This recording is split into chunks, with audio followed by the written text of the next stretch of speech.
Hearing in the appeals Paymaster Jamaica Limited and another against Grace Kennedy Remittance Services Limited. Yes, Mr. Hilton. May it please my lords, I appear for the appellant Grace, and with me are Courtney Bailey and Kevin Powell. My learned friends Charles Honoldor, Queen's Counsel, and Denise Kitson, Queen's Counsel, appear for Paymaster, and my learned friends Vincent Chen and Leonard Green appear for Paul Lowe. Your Lordship's list has Sylvan Edwards. Sorry? Your Lordship's list of counsel Yes? has Sylvan Edwards as appearing for Mr. Lowe, but this is Mr. Green Yes. sitting in her place. Okay.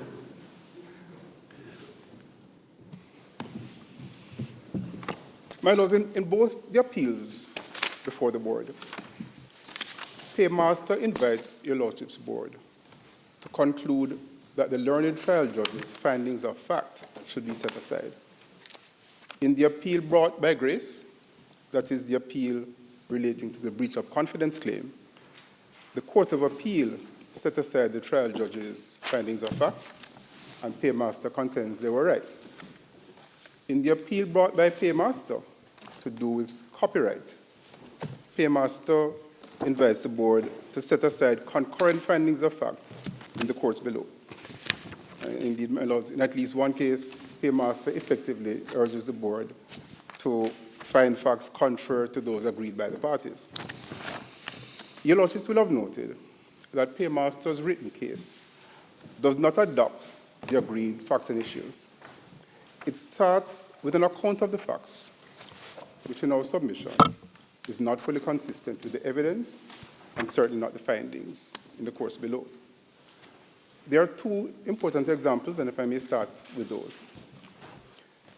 There's a repeated statement in Paymaster's case. Can I just be clear, are you dealing with your appeal or with your response to Paymaster? I was planning to deal with both. Sorry? I was planning to deal with both. Together? Yes. Well, I was going to start, my lord, with identifying. The timetable that has been put before us suggests that, that rather than separate out the issues and assign them to different openings, you're all going to deal with everything globally. And speaking for myself, if you're happy with that, so am I. Yes, I'm happy with that, my lord. Absolutely. So continue. My lord, there's a repeated statement in Paymaster's written case relating to the information that was in the files, in the material that Mr. Lowe gave to Grace. And your Lordship will recall that in 1999, prior to licensing his software to Grace, Mr. Lowe sent demonstration software and a manual to Grace that contained some information relating to Paymaster. And it was one of the matters that the Court of Appeal took into account in partly allowing Paymaster's appeal. The written case states that it contained all of Paymaster's client details, all their customer information, various such statements. But the fact is, my lords, that the evidence shows, and the courts below correctly held, that only 3 things were included in those files. The words Paymaster Limited,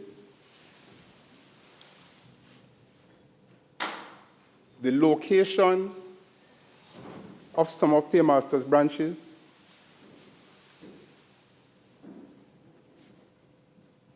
and the names only, of 3 of Paymaster's clients. That's the total information included. And if I may very quickly show your Lordships the relevant evidence. And I will start, my lords, at MS 1717, which is in volume 4. 1717.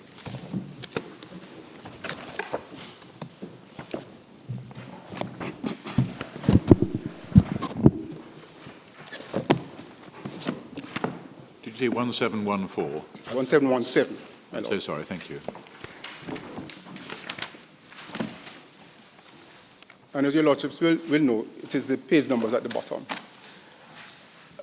At that page is an email, 13th October 1999, where Mr. Lowe sent to Mr. Cook at Grace 2 files.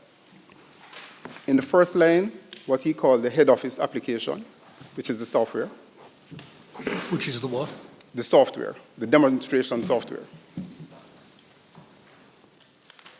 Mr. Lowe explained. That is for the basic system with the With the enhancement. modifications relating to the head office function. Correct, ma'am. Yeah. Okay. And indeed, my lord, if your lordship goes back to 1712, you will see that there were 2 emails. He sent some of the software on October 4, and then on 1717, he sent, in the first line of his email, the head office application, and in the last line of the email, the manual.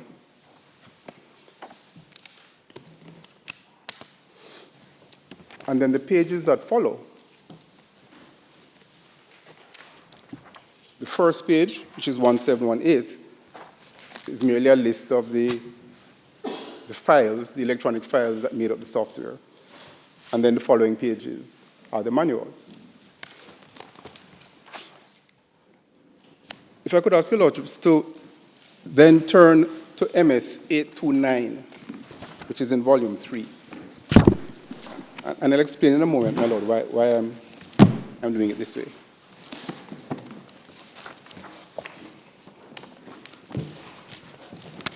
At 829, the lordships will find an affidavit by a witness statement by Aubrey Wall, who was a witness on behalf of Paymaster. At paragraph 5, Mr. Wall refers to a CD-ROM which he received. And this was a CD-ROM which contained the software that Grace got from Mr. Lowe. And as you will see... So the software that... Grace got from Mr. Lowe. Okay. My lord. You will see that he printed the manual, and that starts, the printed manual starts at 832.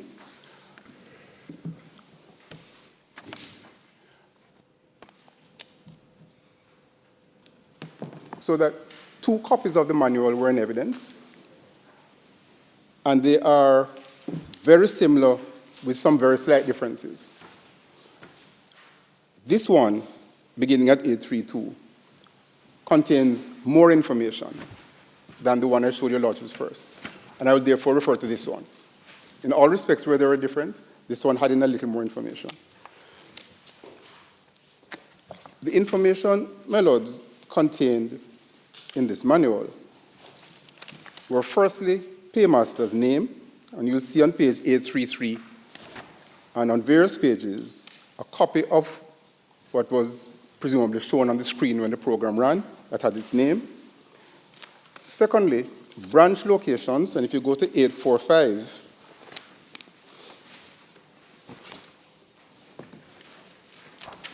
and perhaps, before you turn the page, on 833, you may wish to make a note that 833 is the equivalent of 1720 in the other volume, but it's slightly different.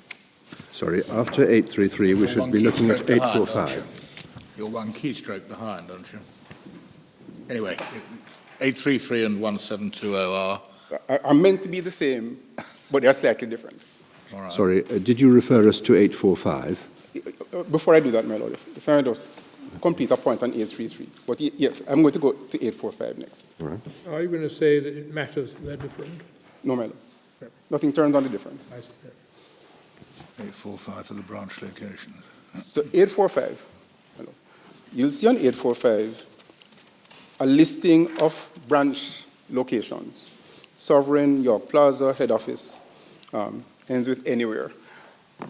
Demonstration software listing branch offices. So that's the total information in relation to branch locations.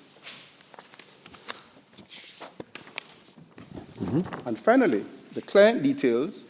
If your lordship looks at page 841,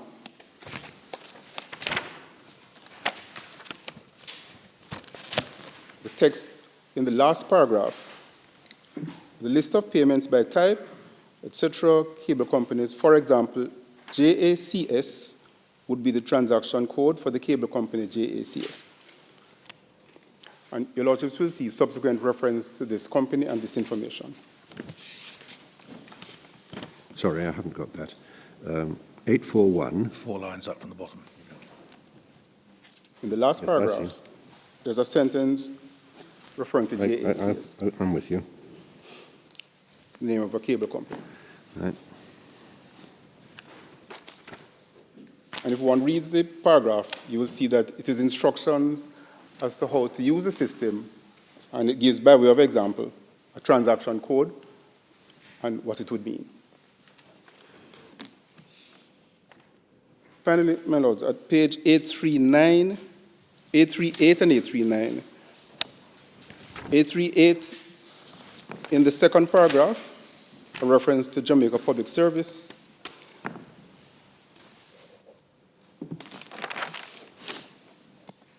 839 in the penultimate paragraph, a reference to National Water Commission.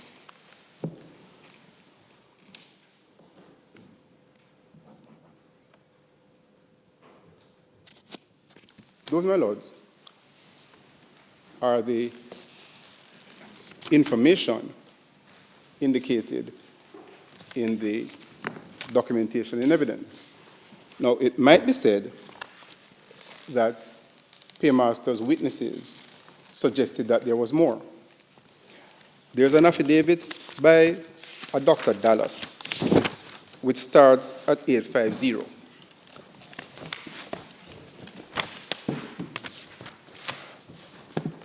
And at 855, paragraph 21, so that Dr. Dallas was one of Paymaster's witnesses. At 855, paragraph 21,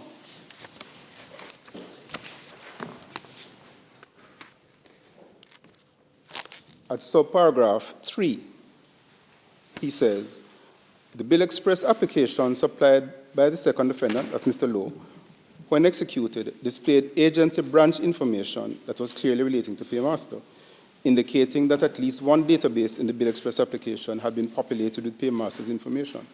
So that he uses the phrase populated with Paymaster information, but is obviously referencing the branch information.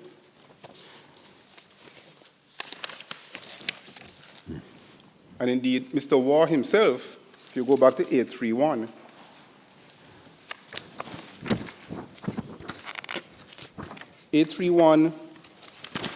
paragraph 6D, Mr. Waugh says, when he looked at the master menu, he noticed that the branch code SOV1, Sovereign Plaza, is identical to the branch code used by the claimant. So that in relation to that client information, they're obviously all talking about the same thing. And finally, my lord, on 830, the last sentence of paragraph 4, Mr. Waugh says, it was such a direct copy that it included Paymaster's text files with information about its original branch office locations in 1998 and information about its customer, JACS. And that sentence taken by itself might lead one to think that there was other information, say for just the name, but there's no evidence of anything except for the name.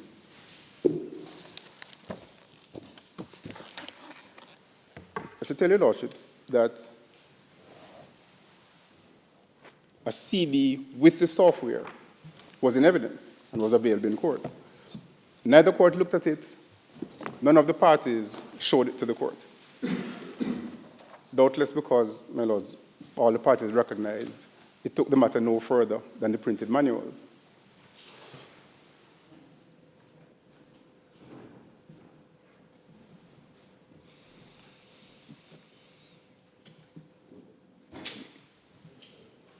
No submission, my lords, this evidence, this information was in no way confidential because given the nature of Paymaster's business, the location of their branches and the names of their customers was necessarily public. On this evidence, the learned trial judge found that And I don't know that I need to take your lordships to it. Perhaps you could just make a note. It's at MS 92 at paragraph 83. Learned trial judges found that the information given included Paymaster's name, locations, and client companies. That's it. And the Court of Appeal made a similar finding at MS 236 at 210, paragraph 210.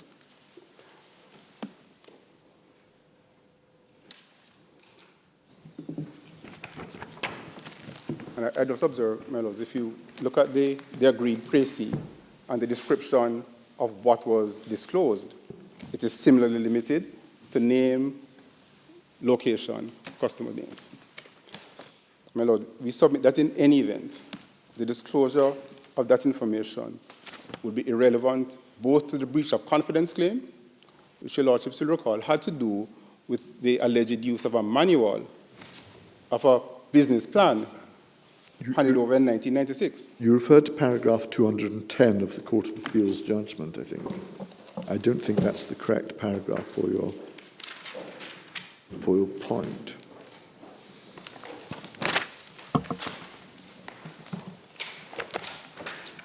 One second. Yes, in paragraph 210 on MS 236, my lords, in the third sentence, in the middle of the paragraph, beginning Paymaster's name and logo. Paymaster's name and logo appeared on GKRS computer system in early 2000 when GKRS commenced into operation. Well, that's not a finding that there were the three things. It's just a mention of the name and the logo. Yes, my lord, I accept that. So, But I think- sorry, I'm slightly lost. So that is not the finding. You said there was a finding in the trial Yes, judgment. yes. My lord, Which was a paragraph there? at 83 on page 92, where it says that the demo head office program given to GKRS had the paymaster's name, location, and client companies exhibited when opened. But your point is it's only three companies. yes, my lord, Thank you. and it's only their name. Yes. And my point in relation to the Court of Appeal, my lord, is that the Court of Appeal did not make a finding that there was more. Let me put it no higher than that. But did you say they made a finding that the information was public? Was, my lord? Public. No, my lord. Your submission was the information was public. Yeah. Was there such a finding? No, my lord. I'm not There saying that wasn't. based on a finding. No, I'm saying that that information was necessarily public, given the nature of the business. Sorry, I don't understand that. I mean, Yes. why is that? Yeah. The nature of Paymaster's business was persons who were customers of the utility companies and the various other companies would come into them to pay their utility or other bills. So that the fact that Paymaster had an arrangement with those entities was necessarily public, and the locations where Paymaster's offices were based. So that submission is not based on a finding by the court, but necessarily would follow from the type of business. You say to operate the business, people had to know, A, who the payee was, and B, where the device to make the payment was. Exactly, my lord. Yes, I see. And my lord, I end this point by noting both that this issue is irrelevant to the breach of confidence claim, because that claim relates to the business plan that Grace received in the mid-1990s. And it's also relevant to the copyright claim, because that claim turns on whether there should be an implied term in the contract that Mr. Lowe made with So it's irrelevant to claims against Grace, but it is relevant to claims against Mr. Lowe. It may be, yes, madam. Yes. The other matter, my lord, in the factual accounting, or in the account of the facts, in the Paymaster's written case, to which I would draw attention, relates to this issue of new bespoke programs. Now, Sorry, of what? new bespoke programs. Thank There's a repeated statement that Dr. McNaughton who was Paymaster's representative, asked Mr. Lowe to develop software to write a new specific, Paymaster-specific software. But there are two matters that your lordships should note. First, in volume 4, MS 1209,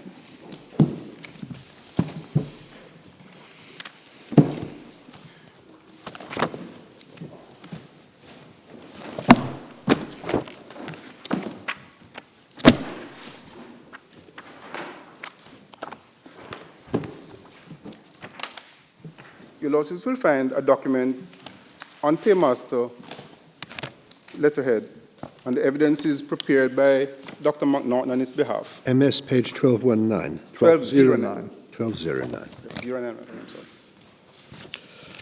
A document dated December 20, 1998, which is a status report. My Lord Hughes, I gave the date of the document. Is it an internal Paymaster document or something else? It was handed to Mr. Lowe by Paymaster's representative.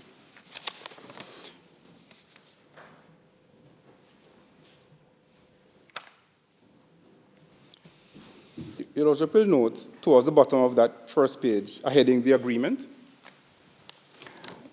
And then on the item 2, on the following page, Paul Lowe would customize his existing cashiering software to suit Paymaster's needs. And this involved modifying the CS Remit software, etc., developing software specifications for the head office data processing, developing settlement modules, etc.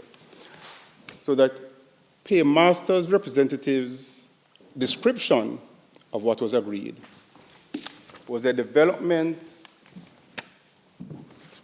and customizing of Mr. Lowe's software.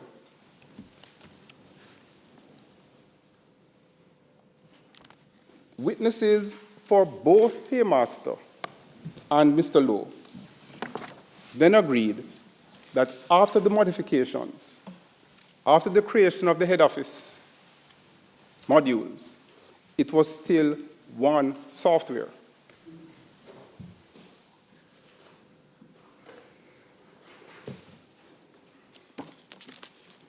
And I must now take your lordships to volume 5, MS 2021.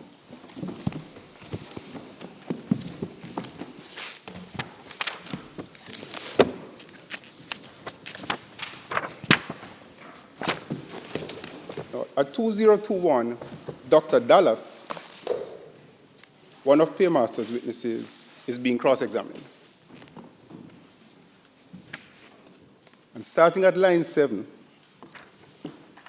Dr. Dallas is asked, is it your understanding that Paymaster, what you call the Paymaster multi-payment system software, is one piece of software, albeit having feature derived from the earlier CS Remit feature introduced upon that to take care of the head office? Right, which page are we on? 2021. 2021. 202.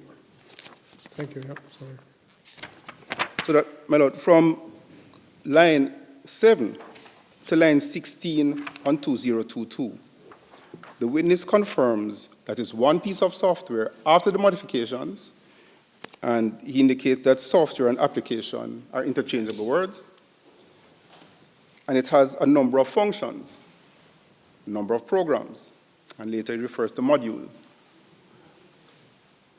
So that on Paymaster's case, on Paymaster's evidence, both in relation to the description of the original agreement and the work to be done, which Mr. McNaughton described as a modification and customizing of the software, and Dr. Dallas's subsequent evidence that after the modifications, it was one software. And as he goes on to say, you can add and remove without doing away the base underlying software. And for completeness, my lord, I would note. Now, this is Dr. Dallas, who's an expert witness, is that right? An expert witness, my lord, for Paymaster. Well, never mind who he's But an expert witness, yes. He's an expert witness. Yes, my lord. That's correct.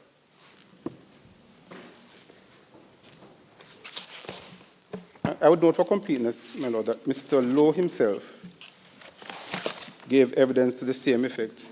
And if your lordships go to MS 2195 in the same volume.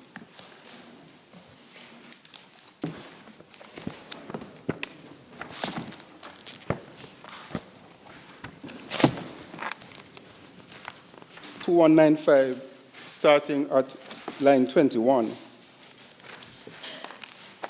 Where are we, Mr. Tilton, in chief or in cross-examination? In cross-examination, my lord, Cross-examination. of Yeah. Mr. Lowe, where he first indicates that the head office function could not work without the base. But then at line 9 on 2196, he said it is two distinct executables or distinct programs operating on one application. Two separate executables as one application. And your lordships will recall Dr. Dallas saying application and software are interchangeable words.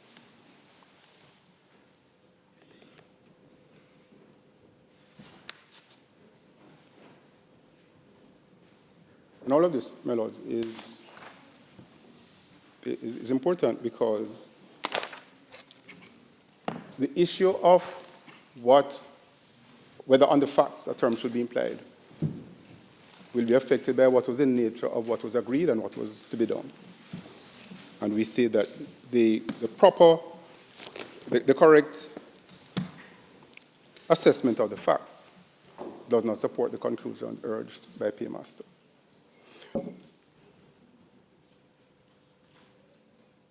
I'd end this point, my lord, by noting that on the evidence, what Mr. Lowe did for Paymaster was not unique.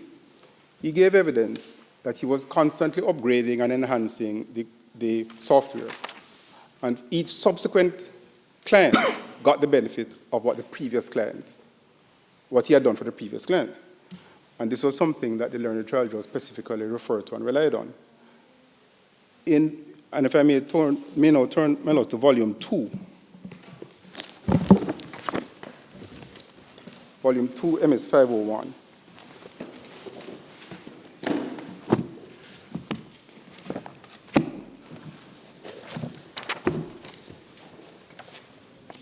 This is Mr. Lowe's affidavit. And your lordships may recall, these affidavits stood as witness statements at the trial. Which page are we on? 501. Thank you very much. At paragraphs 32 and 33, Mr. Lowe gave some history indicating that the software is in a constant state of change, to update and so on. Referred to some of his previous customers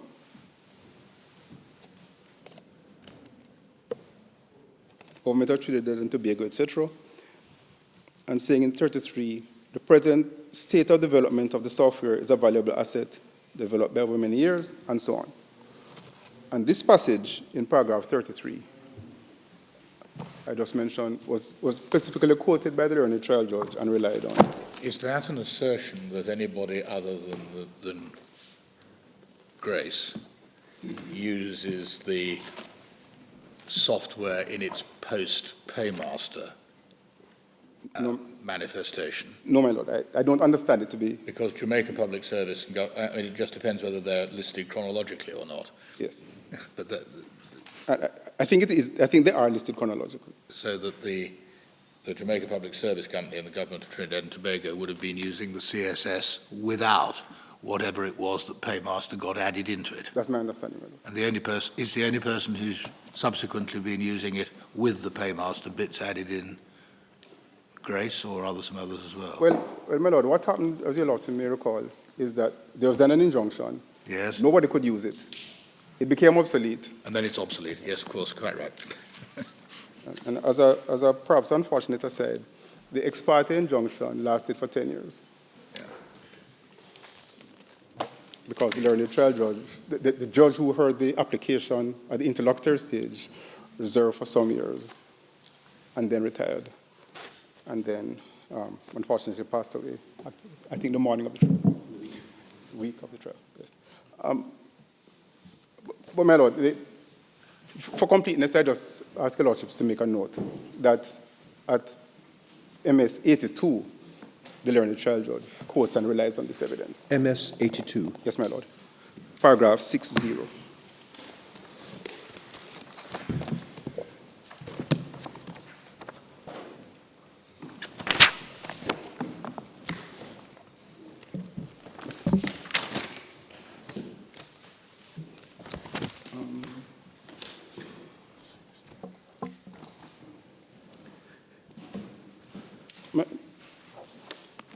No, I'm sorry, no, that's not.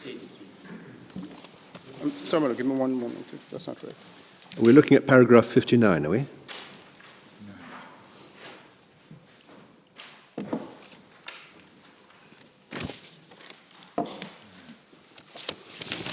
My lord, it's MS 83 at paragraph 62. 60? 62. 2. 62. I'm sorry, madam. Yes. The actual quotation is at the top of MS 84. Yes.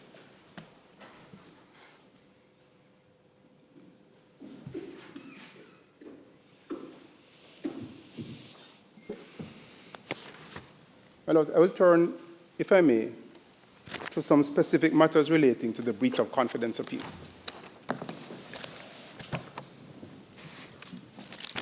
Paymaster's written case says that the learned court of appeal, judges in the Court of Appeal were right to set aside the trial judge's findings of fact because of the effective cross-examination of Mr. Golson. And we submit that the characterization of the cross-examination and the evidence is often incomplete and inaccurate. The first item, my lords, relates to the telescotia issue. And if I could ask your lordships to go to paragraphs, to my learned friend's written case, Paymaster's written case, at paragraphs 58 and 59.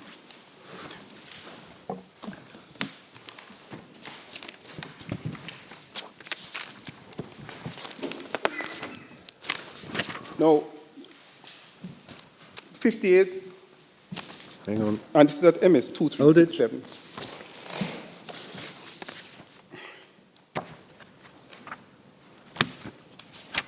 Right. 58 says that Mr. Golson referred to a document called GKRS Marketing Plan to identify the strategy to be adopted in bringing MPAS to the market at the beginning of 2000. And then he goes on to say that the document referred to 2 companies that were not launched until after August 22, and that Mr. Golson conceded at the conclusion of his cross-examination that the plan was drafted after. And he goes on to say at another place that Mr. Golson was caught out.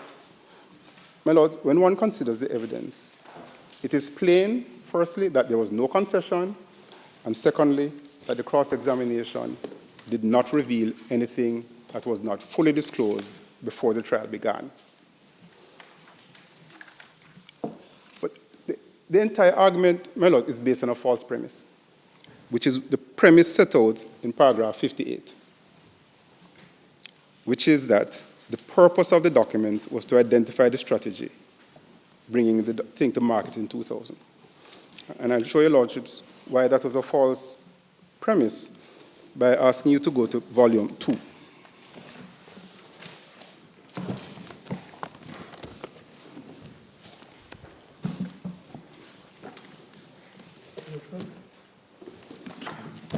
Volume 2, MS 408. Sorry, 4. 408, my lord. Thank you.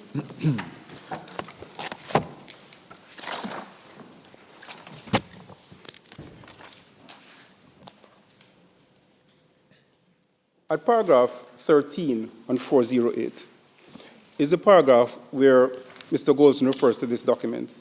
In terms of marketing the product, we applied the same strategy utilized in our Western Union and FX Traders campaign in the use of billboards and other such devices, and so on.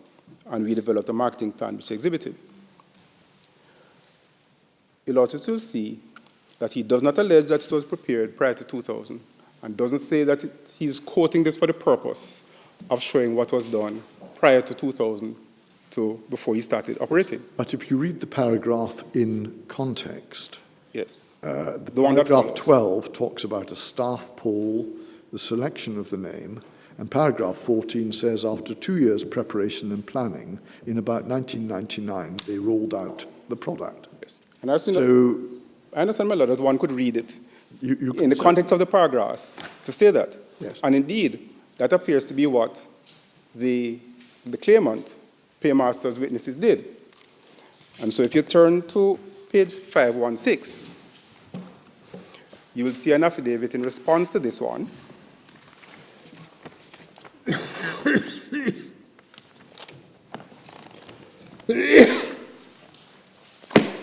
And you see it in paragraph 6. Ms. Marks, in an affidavit in response, refers to that paragraph and to that document, and makes the very point that Paymaster's present case makes, that the marketing document refers to Telescotia and Telemidas. They were launched a few months ago, August 22nd, and so on. Mr. Golson then responded to this.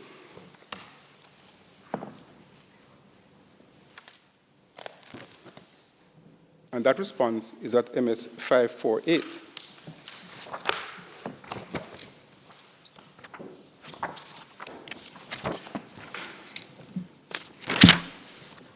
Your Lordships will see that at paragraph 4, he says that the exhibit BG5A, referred to in his previous affidavit, has been confused by the plaintiff with a PowerPoint presentation made by me in 1996. And I'll show your Lordship why there's a PowerPoint reference.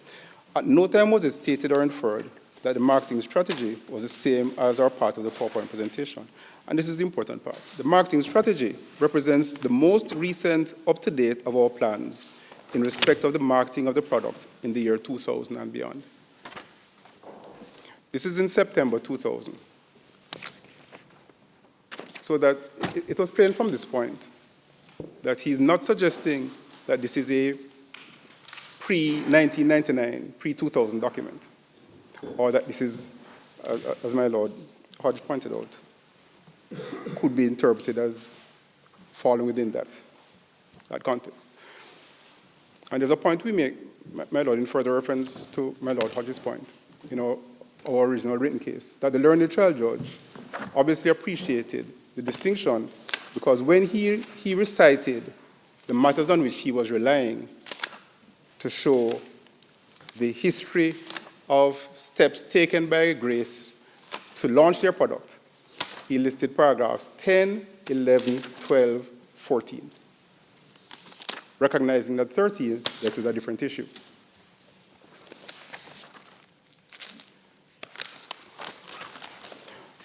I suppose Paymaster appears to be saying, doesn't it, looking at pages 407 and 408, that in that first, this is his first affidavit, is it? First Goldston affidavit? Yeah, well, in that first one, he does appear to be putting the marketing plan in the chronology sometime before 1999 or thereabouts. You're quite right. But once it's pointed out that Telemidas didn't exist then, he retreats and says no. But their case, as I understand it, is the original statement was false. Well, That's what they're saying. My Lord, except that, if I may point out one other thing, my Lord.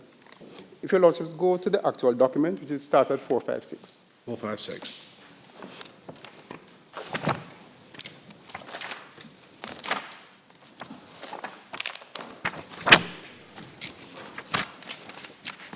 Yeah. There are a number of things in this document, and you'll see at the bottom of 456 the references to Telescotia and Telemidas. There are a number of things in this document. No? There are a number of references in this document which indicate that it was prepared long after, or sometime after, Grace started operating. Oh, absolutely. That's the whole point. Well, my Lord, it would have been a very cynical You say attempt. it was transparently obvious. Yes. I Well, see. my Lord, the primary point that I make is that it could not be said that in the cross-examination he was caught out. and something was disclosed that the learned trial judge overlooked. No, Because it was a- you say he'd come clean before then? He clarified before then. It's a phrase I'd prefer to use. Clarified, okay. Yes, ma'am. I can't find BG5A as a sort of flag indicating precisely which document. 455, my lord. 455? Oh, Yes. yes, I see. And then that 456 follows underneath it. Yes, madam. But I should just indicate that the evidence was that the marketing plan is only pages 456 to 458. Yeah. And what date do you say this was? It was produced in September 2000. 2000. I remember it was a draft plan, which he said was related to, indicated their plans at that time. You say the 2000. eventual effect of his evidence was that it was September 2000. Yes, madam. Well, it has to, doesn't it? Because Telemidas and Telescotia didn't Was exist beforehand. Not just Before August.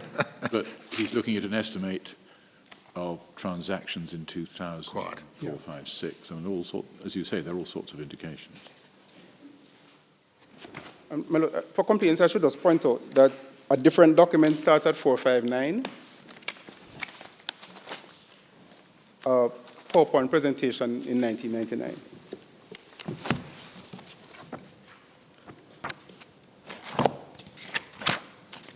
So, as the first item that is flagged as effective cross-examination. The second, my lords, and if I could ask you to return to Paymaster's case, written case, at paragraph 61.1.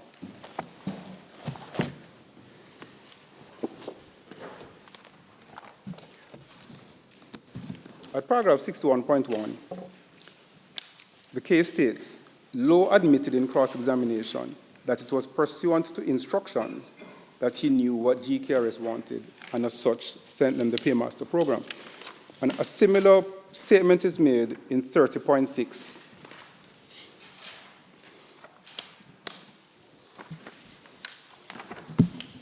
Lowe knew GKRS would be interested in Paymaster's system, and accordingly, that's what he sent them.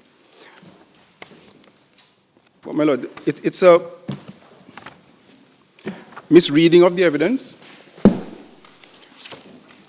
which to some extent may be understandable if one doesn't read all the relevant evidence.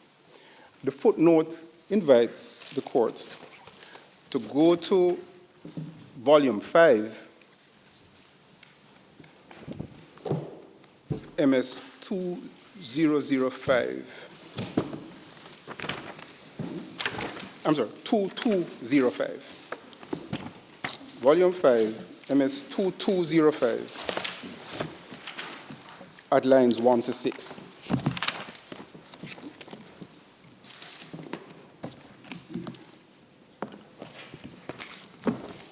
And this, my lord, is the cross-examination of Mr. Lowe. And what Paymaster relies on is his statement, his answer at line 3. It was the instruction that I had, because he's being cross-examined about, this is the information that he gave to Grace in the demonstration. No, it was the instruction that I had relating to something that GKRS would be interested in, and naturally, that would be the one I would send him. And that has been interpreted to mean instruction somebody gave him. But if your lordships go back 2 pages, where this issue began on 2203, line 12. You say this is cross-examination. Who's he being cross-examined by? By Mr. Passer, by Grace's counsel. Ah. Right. But what will appear, my lords, is that counsel got responses he did not expect. But be that as it may. At line 12 on 2203, these are matters I will leave for Dr. Barnett. One of the witnesses in this case gave evidence that on the screen for the GKRS program, there was the name Paymaster appearing somewhere. Mr. Lowe says, I think you're referring to the documentation. It was not the documentation, it was what you call it. Response, it was a Word document. I looked at it. It is merely instructions that I prepared, and any licensee would get a copy of those instructions. He's describing his manual as instructions that he prepared. And so when later on he says, it was the instruction that I had. So the question is, why did you give them a manual containing a reference to Paymaster? He says, it was the instructions that I had. And that's the one I would send them. So it's not instructions somebody gave him. He's using the word in reference to his document.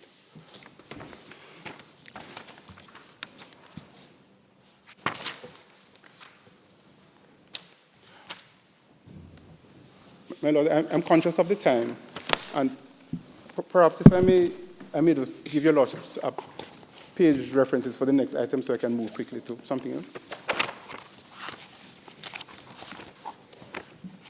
My Lords, there's another item that Paymaster relies on as a concession in cross-examination, relates to whether the business plan was in the public domain. This is at MS 2367 at 57. And I submit that the evidence does not bear out that assertion. Could you repeat the page numbers? 2367. Sorry, 2367. 2367, that's in Paymaster's case, Yeah, at 57. yeah.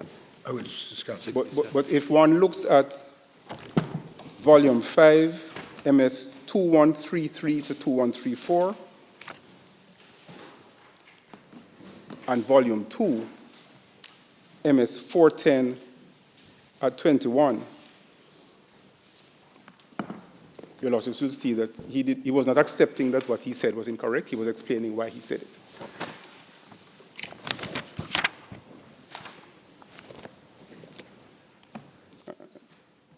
When one assesses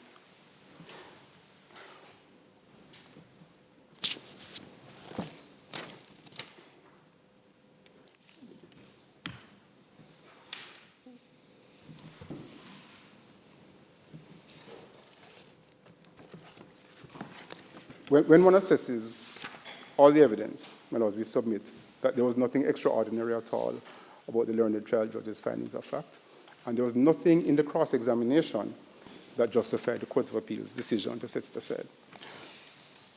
And I just observed, finally, my lords, on the breach of confidence appeal, that Paymaster's case proceeds almost on the basis that there was a burden on Grace to prove that it did not use the plan, when, of course, the burden was on Paymaster. And there was no evidence at all, and nothing led to suggest that it did. And so the learned trial judge's finding, again, is further supported. On the implied terms, if I may just briefly address that. As we stated in our written case, we consider the leading authority to be the Supreme Court's decision in Marks and Spencer. And one of the requirements in that case, the court observed that a more helpful way of describing it would be, would the contract lack commercial or practical coherence? And if that requirement cannot be met, the term should not be implied. And we submit that even if Paymaster could overcome the challenge of persuading your lordships to overturn the concurrent findings of fact, the proposed implied term would not meet that test.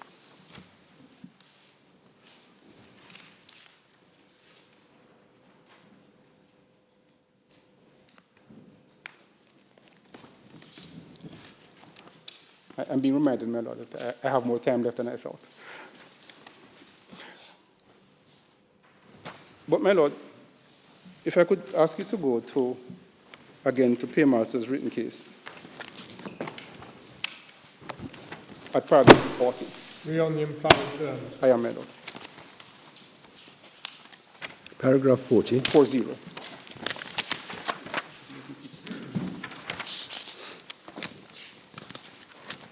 In paragraph 40, they cite a much, I would say, lower test by reliance on a passage from Mr. Justice Lightman's judgment in Robin Ray. And they rely on an example that the learned judge gave there. And there's a quotation and an example at A, towards the end of the quotation, where the purpose in commissioning the work is for the client to multiply and sell copies on the market for which the work was created, free from the sale of copies in competition with the client by the contractor or third parties. And they say that covers exactly the present case. It doesn't cover it, my lord, for two reasons. First of all, this is not a case where Paymaster intended to reproduce and sell the software. They're not in the business of selling software. Importantly, Mr. Lowe was in that business. And the point that the learned trial judge made, he was in the business of creating software for the bill payment industry, and as he said, upgraded and changed from time to time. But secondly, there's this suggestion. The example given by Mr. Justice Lightman was where the agreement was, or the purpose was, for you to do it, where the client could sell the copies free from competition from third parties. Now, there's no evidence whatever that there was any understanding that Paymaster would be free from competition. And in fact, that could not be the case, because the evidence was that equivalent software was available elsewhere at the time. In fact, my lords, before Grace launched the service, it demonstrated to prospective clients such software obtained from other sources. Lordships will find that in Volume 2, at MS 407,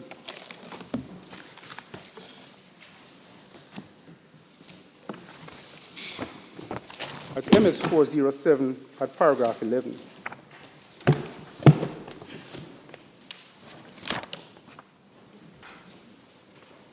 Oh, did you say 470? 407, my lord. I'm so sorry, thank you. No, my fault. Paragraph? Paragraph 11, my lord. After starting by saying that Grace would require software, he said he started to source the software. We located software overseas, which we later demonstrated to some of our clients, along with software which we obtained from Mr. Lowe. So that even before choosing a provider, they had located and sourced. And then, more than 2 months before these proceedings were initiated, Grace actually acquired that software. And the contract, if your lordships go to MS 416 in the same volume, 416 at paragraph 52,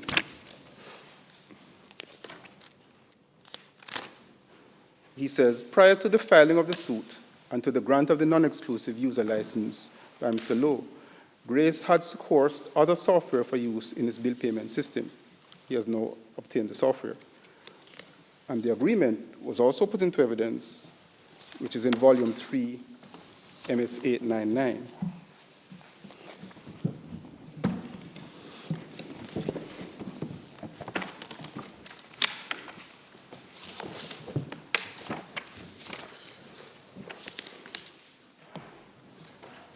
And I just note, my lords, that although at the start of the document on 899, there's a March typed in, March 2000 typed in, the signature page on 901 indicates, at 909, I'm sorry, my lord, at 909 indicates that the parties signed May 10 and June 1, the American company, putting the month before the day.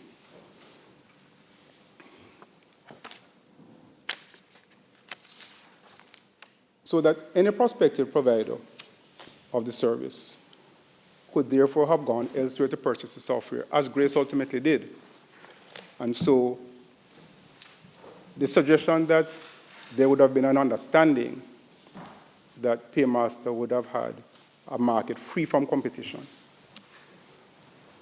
is not borne out by the evidence, to the extent that that is being relied on as justifying the implication of the term. And my lord, for completeness, Mr. Lowe himself makes the point that other persons could provide the software.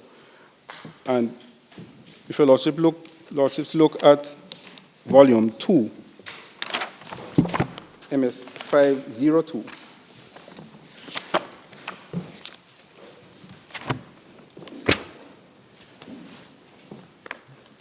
paragraph 34. Mr. Lowe noted, the collection of bills on behalf of others has been and is being undertaken by organizations other than the plaintiff and the first defendant, and these institutions are free to engage other software program writers to create and implement software, etc.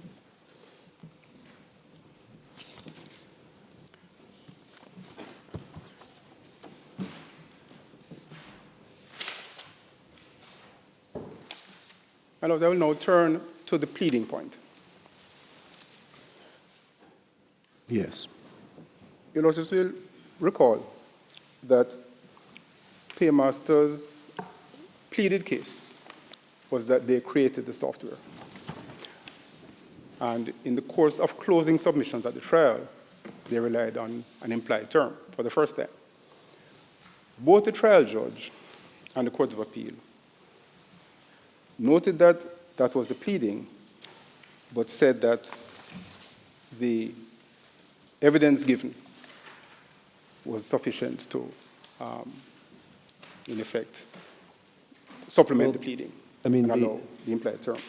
We have to bear in mind that this is very much a procedural discretion on the part of the trial judge, and that although the pleading didn't use the word implied term, it certainly asserted that the software, the copyrights had been acquired by Paymaster, that they possessed the copyrights, and it set out facts, many of them uncontentious, which it could reasonably be assumed was the basis of that that assertion.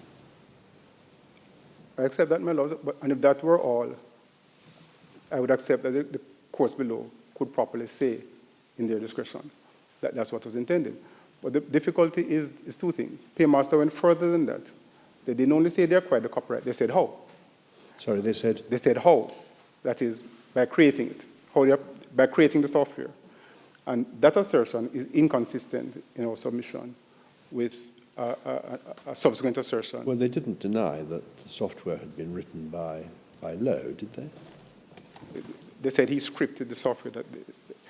They used different words, my Lord, but yes, they didn't deny that. Reading the pleading as a whole, it's pretty clear that they accept that Lowe was the author of it. So their assertion that it was their copyright must have been based on an implied or express assignment. There's no suggestion of an express assignment. Well, my Lord, I pointed one final thing, which is not in our written case. While I accept that they would not need to use the word implied, there are examples in the same pleading where they do plead an implied clause, an implied term. And if your Lord just look at Volume 1, MS 32.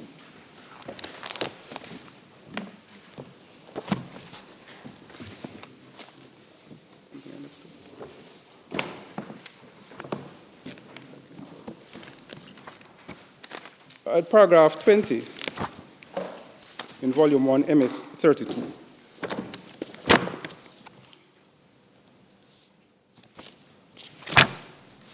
At paragraph 20, the Paymaster pleaded an implied term in relation to the divulging of information by Mr. Lowe. That is for the purposes of their breach of confidence claim against him.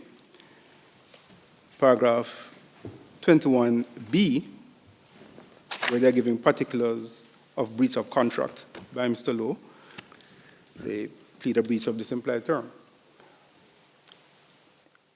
And I point this out, my Lord, to the extent that the purpose of the rule is a defendant knowing the case he's to meet. When faced with a pleading which specifically pleaded implied terms in some cases and not in others. But this came up at the end of the trial, did it? It is, in closing submissions. You objected and the judge had read it. What was the prejudice to you at that stage? Well, my Lord, in the turnout, both courts concluded that there was no evidence to support the implied term in any event, and so there was no prejudice. Yeah. And indeed, this submission that I now make would be irrelevant if I succeed on my other submissions. But I don't know that You were able to make all the points you wanted to make about the implied term, and you won. So, Except my lord, there is, if the courts were to be of the view, and if your Lordship's board were to be of the view, that based on the evidence that was You there... say that there would be prejudice if we were to hold that this implied term was made out. Exactly, my lord. But, I mean, what prejudice would there be apart from the fact that you would rather not lose on this issue? Pardon me? I'm sorry. I mean, clearly, you don't wish, it is disadvantageous to your client if they lose on this issue. But was there any prejudice in the actual conduct of the argument on the point? Because what the judge was, I mean, obviously an implied term ought to be pleaded, but effectively what the judge has said is, given the basis on which the implied term is advanced, it's really not possible to say there was any prejudice. Yeah. And I accept, my lord, that there was no prejudice in, to answer your Lordship's question, in the way the matter was argued or concluded. Are you saying that you would have done anything different if the pleading had included in the alternative the specific claim that there was an implied term? My lord, Grace wouldn't have done anything different. They wouldn't? They would or they wouldn't? Would not. No. Mr. Lowe may well have. I can't speak for Mr. Lowe. Well, no, you can't. In terms of the evidence that he may have led.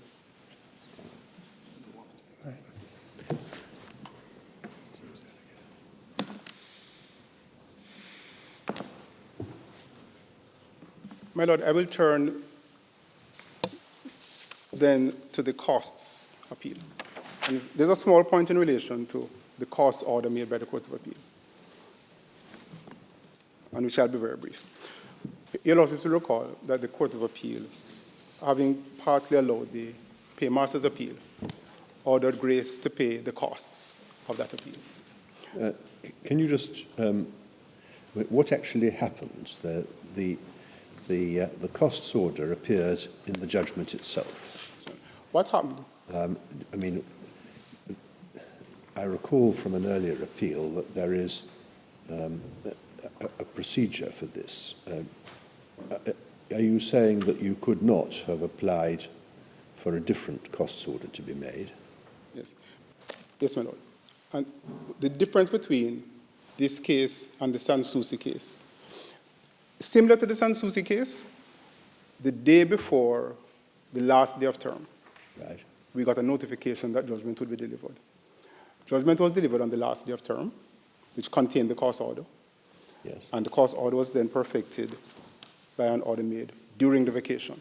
Yes. In this case, it was 10 days. It was 21 days in Sanssouci. Right. But the other important distinction, my lords, is that at the time that this judgment was delivered, all three judges who heard the case were no longer sitting in the Court of Appeal. Justices Alison McIntosh had retired, and Justice Lawrence Beswick had reverted to her substantive position, so that none of the judges who heard the appeal and made this cost order were on the bench. Well, they could still have heard an application in relation to an appeal where they had been on the bench, surely. Yes. My lord, it would have been... If it's any help, I'm doing that almost daily. That does not help, my lord. Probably doesn't help you. No, my lord, Reality of life. Well, my lord, I said, as I say, it's a short point, but it is a distinction, and it is the reason why counsel concluded in those circumstances not to make the application. But substantively, my lord, and my learned friend notes correctly that perhaps one ought not to say, look at all the grounds, because there were grounds that didn't relate to grace. But there are three substantive grounds in this appeal. Well, your main point is that you won on most of the issues, and that they should have reflected that on the costs order. Not just that, my lord. I won on the most important, the copyright claim in terms of the time it took, in terms of the time, and which one can tell from the judgment. And so substantively, quite apart from the procedural point, we see that the cost order ought to have reflected that partial success. Yes.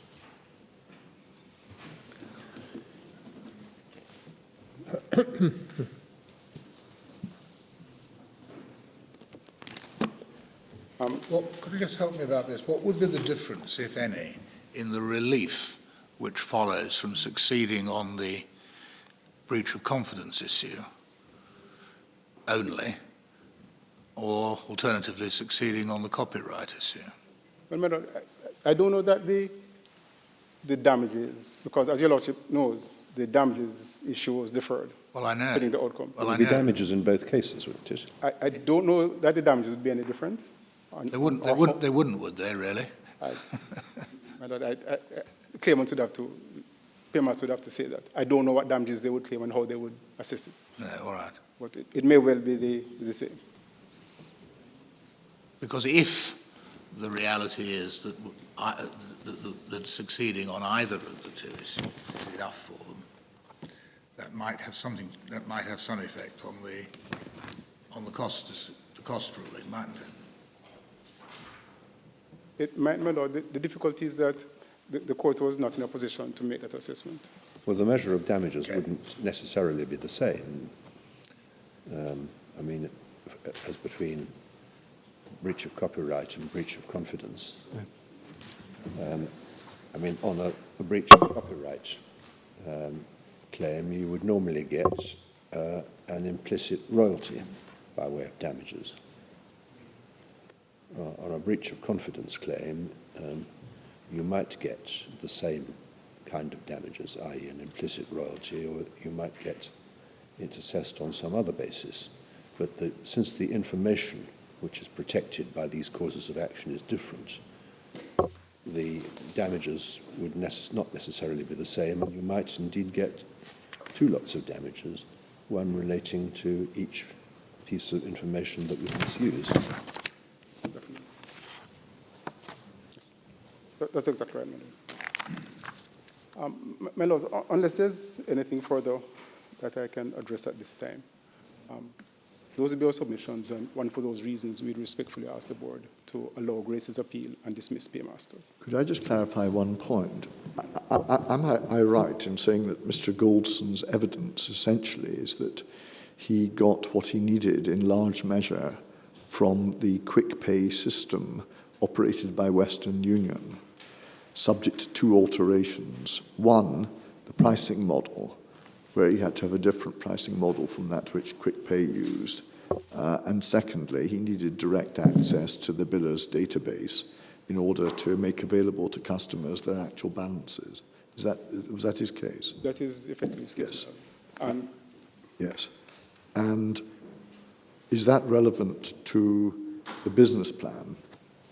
Do I understand his case to be that he wanted to have this multi-payment system, that he was using the basic idea of Western Union, but adapting it to allow a multi-payment system? That's correct, Madam. That's correct. And insofar as the use of the business plan, your appeal against the finding about the use of the business plan is concerned, you say the Court of Appeal has not justified departing from the first instance judge's finding, A, that Goldson was generally credible, and B, that therefore that this was how he came about his plan, rather than using Paymaster's plan. Yes, Madam. And of course, one needs to also keep in mind his other evidence in relation to steps that he took to gather the information, such as sending somebody to live and work in New York for a year. But that was looking, in fact, at Western Union's business, I think, wasn't it? No, it wasn't Western Union. I thought someone was sent to the USA to look at how Western Union ran their system. No, Am I wrong about that? It was not Western Union, as I recall.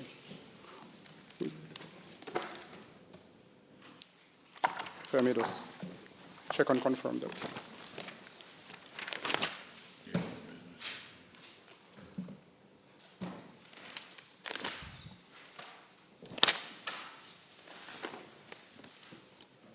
MS 407 in volume 2. There's a reference to MS 407.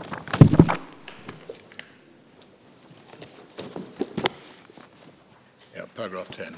Yes.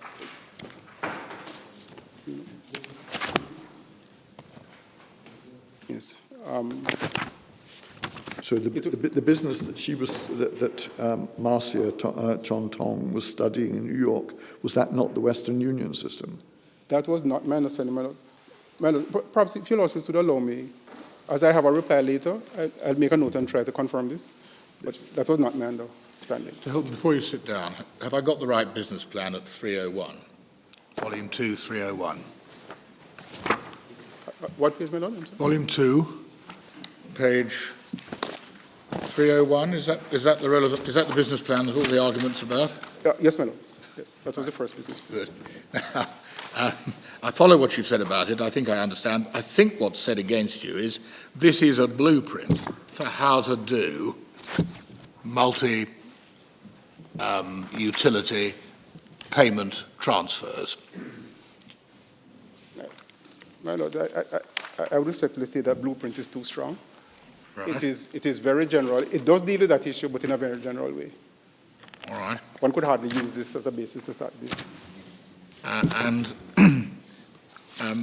Mr. Goldson's first response was that he didn't remember ever seeing it, Yes. which he clearly had. Secondly, he said that it had been in the public domain rather than confidential, which it wasn't. Well, may I just address that, my lord? Yes. Is that right? Well, my lord, may I just address that? Because that is something that was raised. I'm looking at Paymaster's written case, Yes. paragraphs 56 and 57, I know. for what they say. Yes. Not what, I don't know whether it's right or not. My lord, just try to pick up the way they put it, Yes. so that you can deal with it. My lord, I'm glad you raised it because it is one of the things that, in my haste, I think what they're saying is, here's a blueprint for how to do it. He had it, he denied it, it stands out a mile he used it. yes, my lord, they say it, but it's wrong. I think that's what they're saying. That is what they're saying. What's my lord. wrong? What's wrong with that? My lord, if I could ask you to go to Volume 5, MS 2133. Thank you. Sorry, page. 2133. Thank you. 2133. Yes. No, at line 22, So which page are we on? 2133. At line 22, this is where Mr. Goldson is being cross-examined on this issue. Yeah. Paragraph 26, you say Ms. Marks had put business plan in public domain. Did you see it published in any financial journal? No. Did you see it published anywhere? No. Apart from GKRS, are you aware of any person to whom he handed the business plan? No. So this is not a truthful statement, is it? It is certainly said from the point of view that Rita Humphreys had called me and she was hopping around for. He was then interrupted. Sorry, which page are you reading from? 2136. No, 2133 to 2134. This is not a truthful statement. Halfway down 2134. Is that right? Right. Correct, my lord. And at line 12, I think that should have been shopping around. He refers to Rita Humphreys Lewin. So he's explaining why he considers this statement truthful. No, but if your lordships go to volume 2, you will see his evidence about Rita Humphreys Lewin and what he was talking about.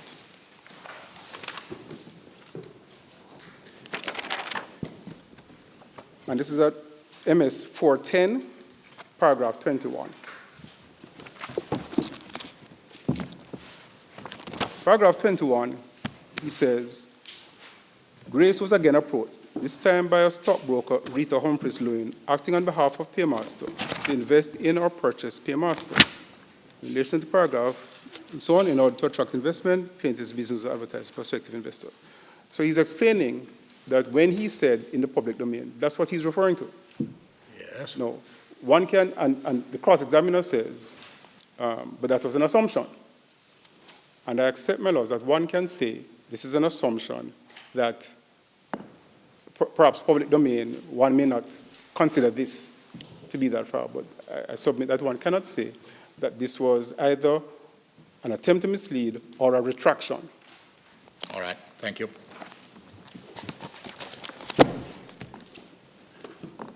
My lords, unless there's anything else. Thank you very much, Mr. Hilton. Mr. President. Mr. Bailey, do you follow? No, my lord. Mr. Hollander. Apologies to your lordships for being somewhat overdressed. The message didn't get through.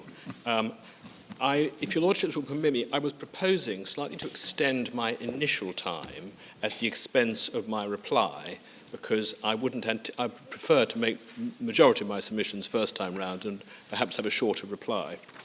I want to deal first of all, if I may, with section 2 of my case, which is just the differences between the various systems, so that your lordships have that in mind. First of all, CSS Remit.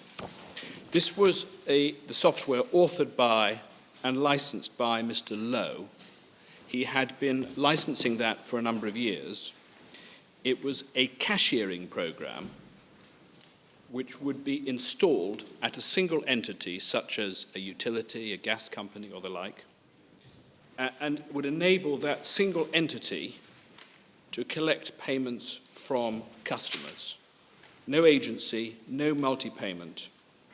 And it was described, I think, by Mr. Lowe himself as a single batch collection system capable of interfacing with only one client utility. So Mr. Lowe would license that to individual utilities or companies, and there's no conflict in that sense, in the sense that he could license it to every single drugstore in town, each of whom could use it to collect payments from their customers. That's CSS Remit. Western Union, Grace Kennedy had acted as Jamaican agent for Western Union for a number of years. Western Union had an international funds transfer business whereby one party could send funds internationally to another party, and it was used particularly for remittances where a customer pays a bill from abroad. And I think there's so that's Western Union. The Paymaster system, Paymaster acted as agent for the client, the utility. I call them a utility company because the word client gets slightly confusing with the client of the utility. It receives payment so Paymaster would receive payment as agent for the utility, would reconcile or pay on a daily basis and provide data. Now, what was intended to be the purpose, the advantage of that, is that a customer in Jamaica could pay all his bills at once, perhaps from a supermarket, through Paymaster, so long as each utility he was paying had an agency agreement with Paymaster. And so that involved, first of all, the license of CSS Remit, and it was adapted with 2 new programs with which it interfaced. And the first of those was the front-end program, which converted the single cashier system of CSS Remit into a multi-client system, so Paymaster could receive payment as agent for a number of entities of utilities. And the second program was the back-end, which allowed the plaintiffs to account to Paymaster, to account to its clients, to the utilities, on a daily basis for the entities for whom it acted as agent and provided the data. And the Grace Kennedy system was the same as Paymaster. Could you repeat the back-end element, please? Thank you. Yeah. So the back-end. So there's two separate programs. The first was the front-end program. That allowed the multi-payment system. That's it. And the back-end was a separate program which allowed Paymaster to account to those utilities on a daily basis, both in terms of the money that they'd received as agent, and also provide the data on the payments that it had received. Does it do the bank transfer as well? Yes, bank transfer as well, and provide the data.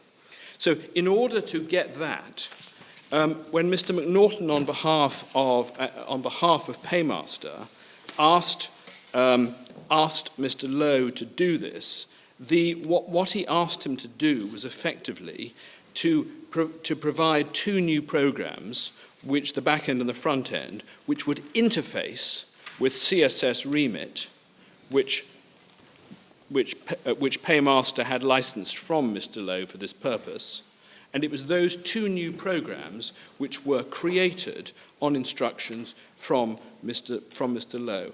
A point made by my learned friend Mr. Hilton in relation to whether it was one application or not. If I can just show you very briefly the evidence on that, because at least in his case, there's only part of it which is referred to. The passage he took you to is bundle 5, page 2195. I'm not sure how much this ultimately matters, but given that it was really put forward as a point by the learned friend. 2195. 2195 in bundle 5. If your lordships were to pick it up at 2195, line 13, this is Mr. Lowe being cross-examined by Mr. Vassell for GK, for Grace Kennedy.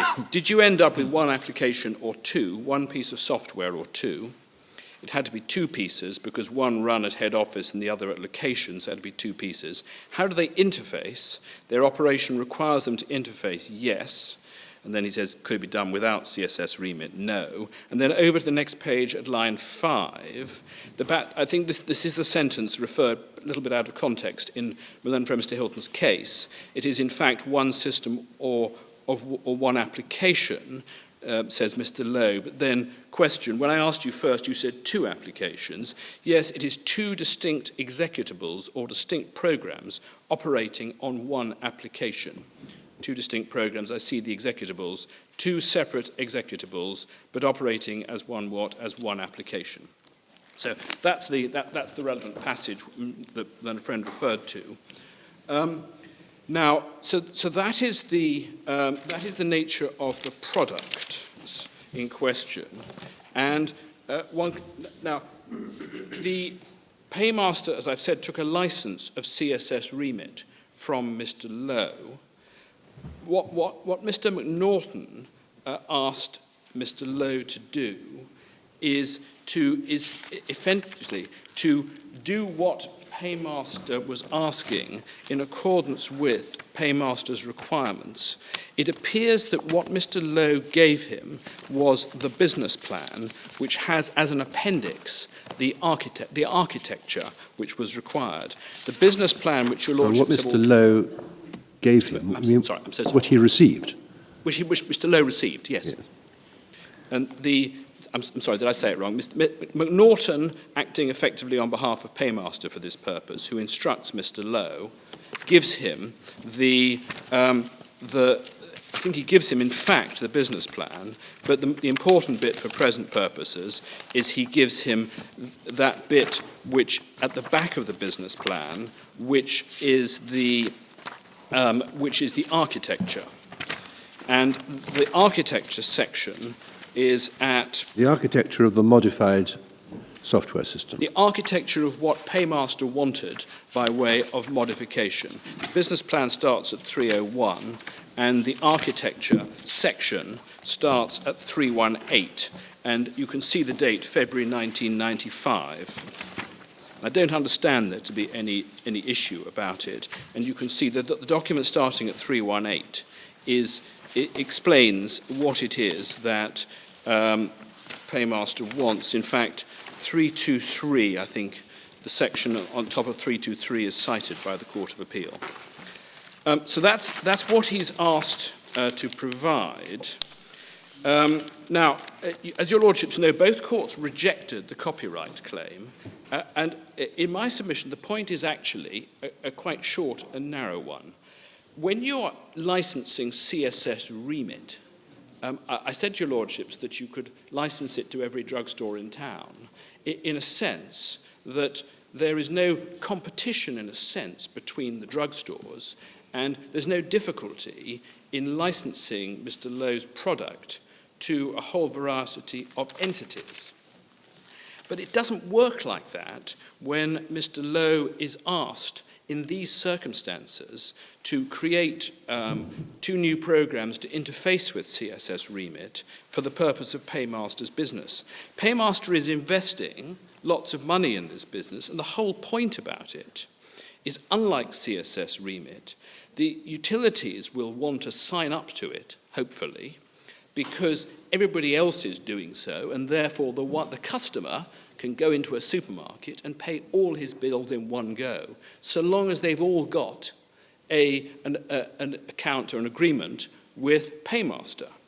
So the whole point about this market is that Paymaster, first of all, is, as it were, a first mover. Secondly, that Paymaster puts in all the cost, all the research and development, pays for all this work, which actually was very significant.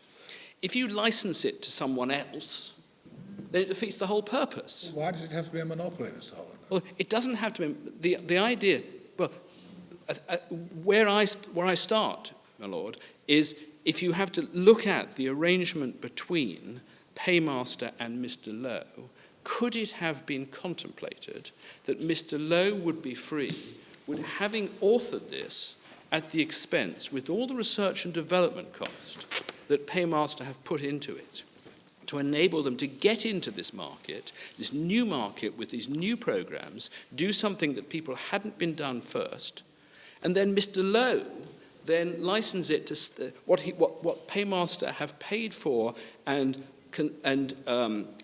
asked him to do. He then licenses it around the town, and then defeats the whole purpose of the exercise.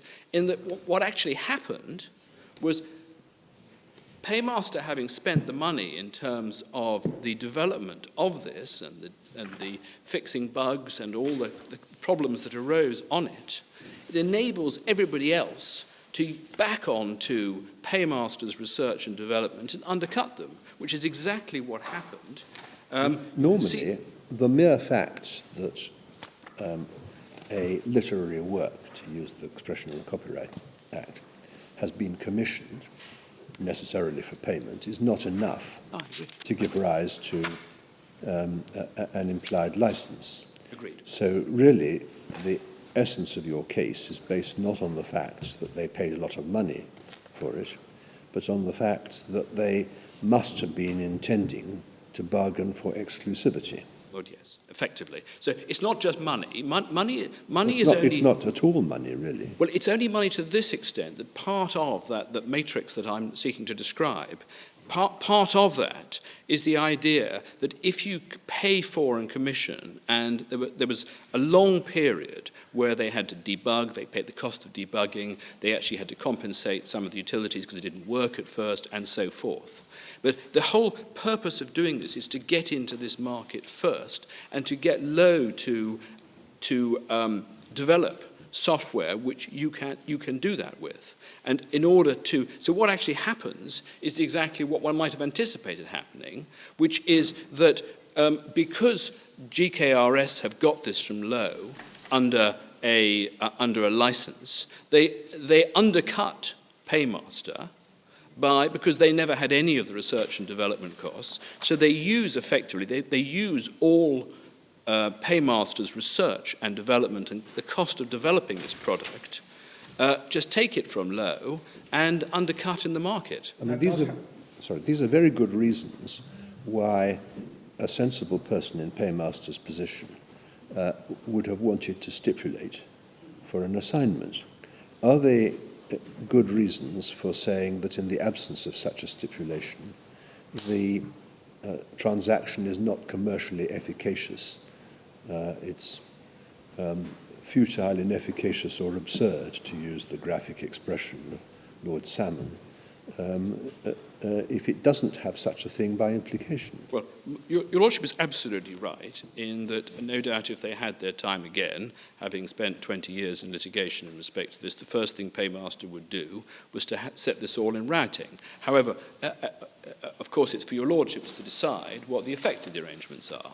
And focusing on that arrangement, in my submission, I mean, it is exactly what Mr. Justice Lightman contemplated in Robin Ray, in very similar, as to if one posits those circumstances, and of course it's a matter for your Lordships to decide whether that's made out, but if you posit those circumstances, one says, if you say we want to create this new product based on what the product that you've licensed for years, but with these additional features and programs, we want to spend the money on doing that and ask you to do it with the view to marketing it in this way. It is inconceivable that anybody, whether it's the officious bystander or otherwise, could possibly say, well, in those circumstances, Mr. Lowe can then market what he has created for Paymaster to every person in town who wants it. And the problem is that Mr. Lowe was a professional writer of software for this kind of application.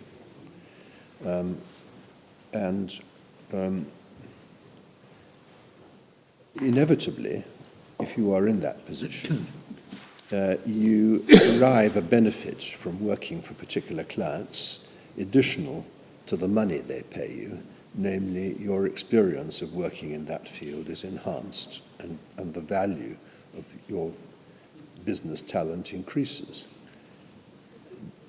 Do these facts go any further than that? Well, Lord, I think if one goes back to that factual matrix and sees that the purpose of this is that Paymaster is to get into a new market where anybody who competes with them is going to be, there is a huge advantage for Paymaster in getting in there first and being able to do this without having other people who are using their research, their development, the years of developing this product. Now, if one takes those facts, and that's why it's so different from CSS Remit, where every drugstore in town can have this without any form of conflict between each other and the like. And you can see how that Mr. Lowe is perfectly entitled to license CSS Remit to anybody he wants, and there's no difficulty in that. But when you have this arrangement, how can it be right? We would say that he can then be able to take what they have asked him to do for this specific purpose in these circumstances, and then market around the town. If you look at what Mr. Justice Lightman said in Robin Ray, it bears a remarkable similarity, we would suggest, to the circumstances. We've actually cited, I'm sorry, with in so much detail, in our case. And if you look at paragraph 22 of my case on page 7, and it's item 7 which is the key for this purpose.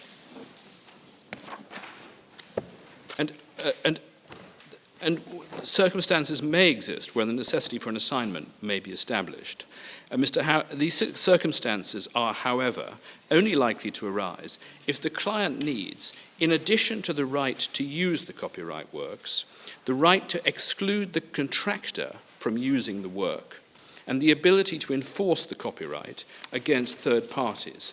Here, I suppose also one would add, then one needs a right perhaps to sublicense as well. But all those matters are present here. And again, it's obviously a matter of your lordships as to whether you take the view that the facts bear that out. But in our submission, it must follow.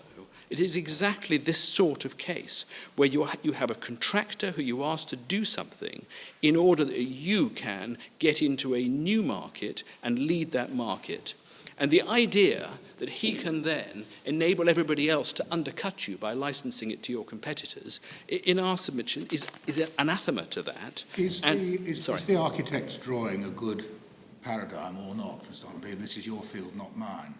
But the architect retains, as a general rule, the architect, am I right, retains the copyright in the design in the absence of an express agreement. Yes, I think that's right, isn't it?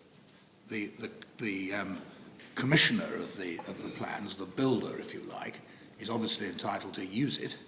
Yes. But the architect can reproduce it and sell it to half a dozen other people as well. Yes, and you see, when you compare it with CSS Remit, and you say, well, if you look at that as an analogy, there's no difficulty in Mr. Lowe. Supposing that your builder is developing with his architect, let's say, a new form of heating for housing, which is going to impress those who are worried about the toxicity of gas central heating and so on. If he gets his architect to design such a system, but doesn't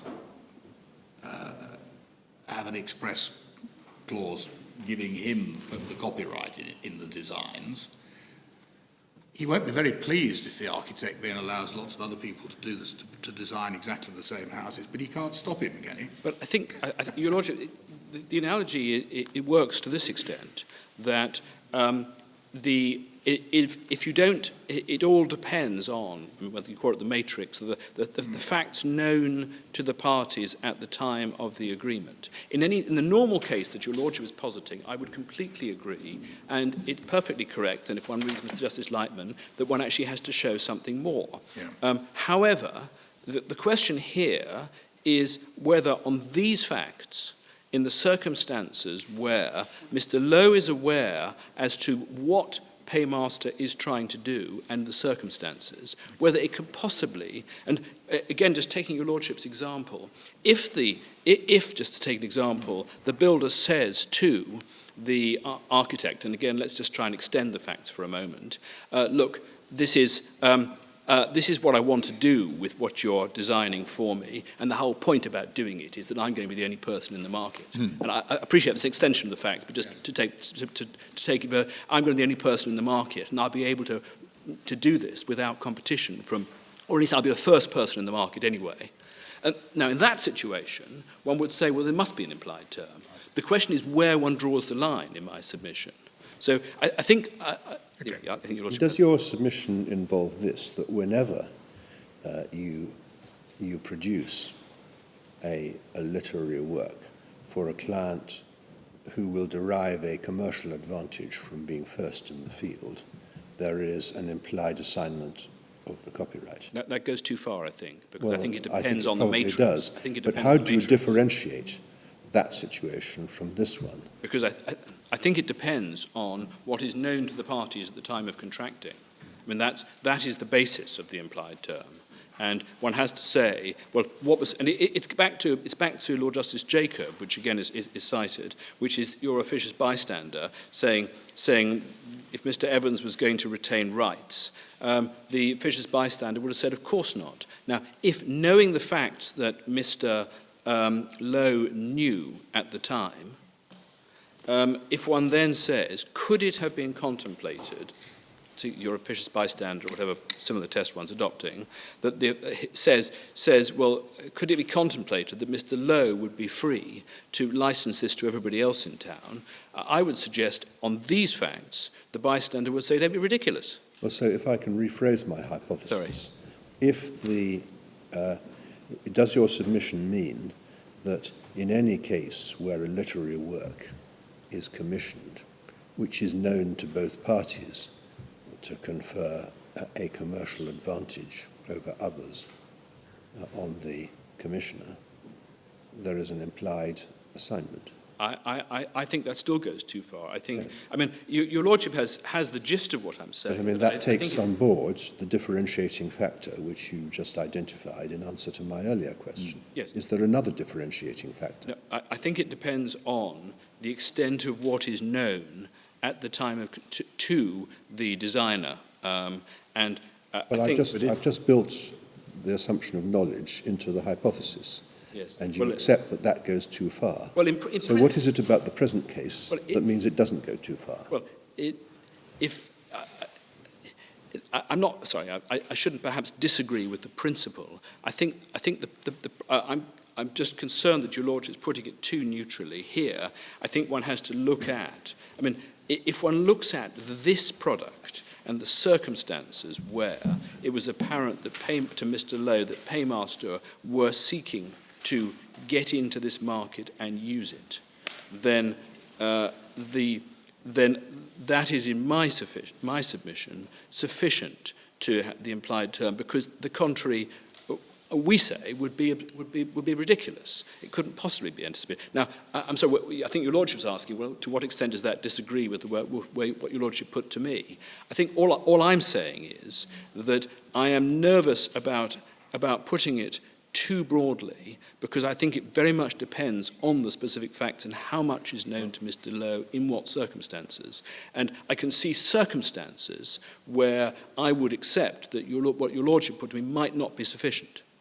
But if it depends on the very specific facts of each case, and in this case, both the courts below have, I think, addressed Mr. Justice Lightman's point 7, and asked whether it applies to this case, and it's ultimately a as it's now sometimes called, multifactorial issue of fact and law. how it makes it quite difficult, doesn't it, the two courts below having worked out what the facts were, for this court to go off and take a different view? Well, I'm not seeking to I mean, there's references to concurrent findings of fact. I'm not seeking to say the facts are different. The courts below did not approach it on this basis at all. The courts below approached it both on a slightly different basis in each case, and they talked about what was intended between the parties, subjectively as well as objectively. They've never focused on what I would submit is the fundamental problem in the case against me, which is that if one just looks at what Grace Kennedy were seeking to do to the knowledge of Mr. Lowe, as to how that can be consistent with an ability to license. The courts below, I think they go into questions of joint authorship as to who was the author, but they never focus on this point, and that's not undermining in any way the factual findings of either court below. What it's seeking to do is simply say, if one focuses on what, in our submission, is the correct way of looking at it, and then we would submit that is sufficient to make out the implied term. I mean, I think that point may have greater force in relation to the judgment of the judge than it does in relation to the judgment of the Court of Appeal. I mean, the judge does seem to have asked himself mainly the question, would Mr. Lowe have wanted, consistently with his interests and his normal practice, to assign the copyright, which you may be right in saying is looking at the thing too much in terms of his own state of mind. But the Court of Appeal seems to have looked at it on a rather broader basis. Court of Appeal, there is a concern that the Court of Appeal actually thought that it was being suggested that Mr. Lowe should not be entitled to assign away the copyright or deal with the copyright in CSS remit. If you look at a paragraph 126, Page? Page 190 to 191 of Bundle 1.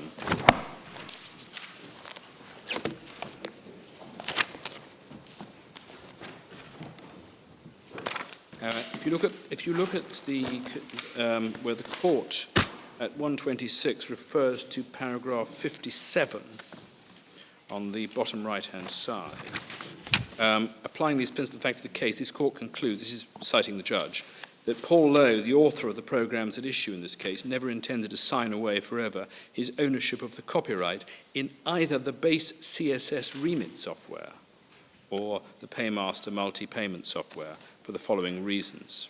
And I don't see anywhere in the Court of Appeal's judgment the analysis that I've sought to put forward, which is based on item 7 of Robin Ray and the formulation by Lord Justice Jacob, which followed it, which, in my submission, must be the correct way of looking at it. And neither court ever looked at it with that sort of focus, because that, in my submission, whether your lordships are with me or against me, is the correct way of looking at it, and that was what the issue was on implied term, and not matters the sort of rather more subjective and indicia that either court really looked at. Yes, but in this case, what Paymaster received was a combination of CSS remit and the add-ons, that's right. And your case was that you got a copyright of the lot. Well, I'm not sure. That seems to be how the court interpreted it. Well, that's how it was pleaded, that you had a copyright of the multi-payment programme. The multi-payment programme, yes. Yes, which was the whole thing. Well, but I mean, it would not have. I don't think it was ever suggested that, and if it was, it's not right. But you knew. I mean, you must have known that a component of what you received, the CSS remit, was marketed generally, and you received merely a license for that. Of course. Yes. Course. Now, if you got the exclusive right to copy the lot, i.e., the CSS remit and the add-on, as you say, Mr. Lowe being able to thereafter market an element of it? I don't see any problem. You don't see any problem? I don't see any problem. Why There's would... no doubt that he's entitled to market CSS remit. Why would that be the case if you had a copyright for the whole thing? Well, we have the copyright in what has been created. Well, that's how you're putting it to us. Well, has it actually been put like that before at any stage? You're stating, in effect, CSS is Lowe's and he keeps it. yes. The other programs, and they're really separate programs which simply interface with CSS, those are ours. Now, has anybody ever put it like that before? Well, Ms. Kitson, who argued it below.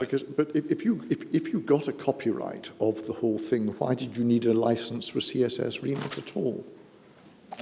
Well, look, I don't think there's any doubt that Mr. Lowe, he created CSS remit, is entitled to carry on marketing it. But that's not an answer to my question. You Why continue did you to take pay a license license to CSS remit? Well, because we needed a license to CSS remit. That was adapted to interface with the two new programs, and that becomes the MPAS system. If you think of them as three different programs, that may work. But that's certainly not how it's pleaded, is it? No. Well, And also, if you give effect to the reality that you license CSS remit, would you not have protected yourself by taking an exclusive license from Mr. Lowe of the complete product and binding him to ensure that no one else used it? well, I think four things would have been necessary: right to use, right to exclude, right to sublicense, and right to enforce. Why would right to sublicense be necessary? If it is, it might not be needed. But if what Paymaster want to do is to market it, then the ability to sublicense would normally go with those rights. Would be integral to that. It's not a point that's specifically. Yes, but this isn't a case. This isn't a case of Paymaster marketing the software. This is a case of Paymaster wanting exclusive use of the software to run their business. I agree. Yeah. So, Lord, I think those are my submissions in respect of that. So far as the pleading point, I think I can deal with that very broadly. Very quickly, my learned friend dealt with it in submissions, and your Lordship's put a number of points to him. And I think those points cover the submissions that I would have made. I just emphasise that it appears to be conceded by my learned friend very fairly that it doesn't involve him doing anything by way of prejudice that he wouldn't otherwise have done. And indeed, it was certainly never suggested to either of the lower courts that there was any prejudice there. Well, where do you find the clearest formulation of the implied term? Yes. Well, it's dealt with in the judgments. The judge is at paragraph 34.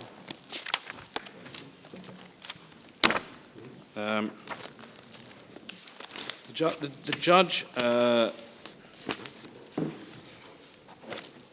So, if you look at 24 on bundle 1, page 64,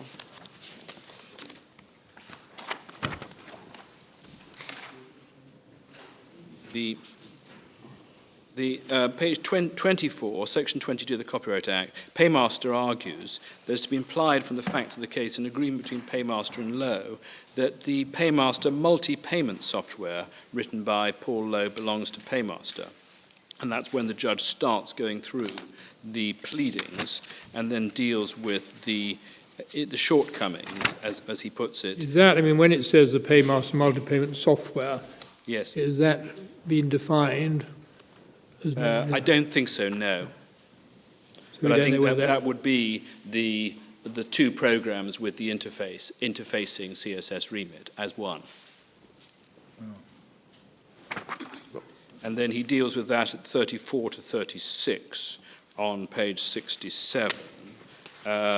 in terms of why he says that sufficient is pleaded there, and the Court of Appeal deals with it at 111 to 113, starting at page 179.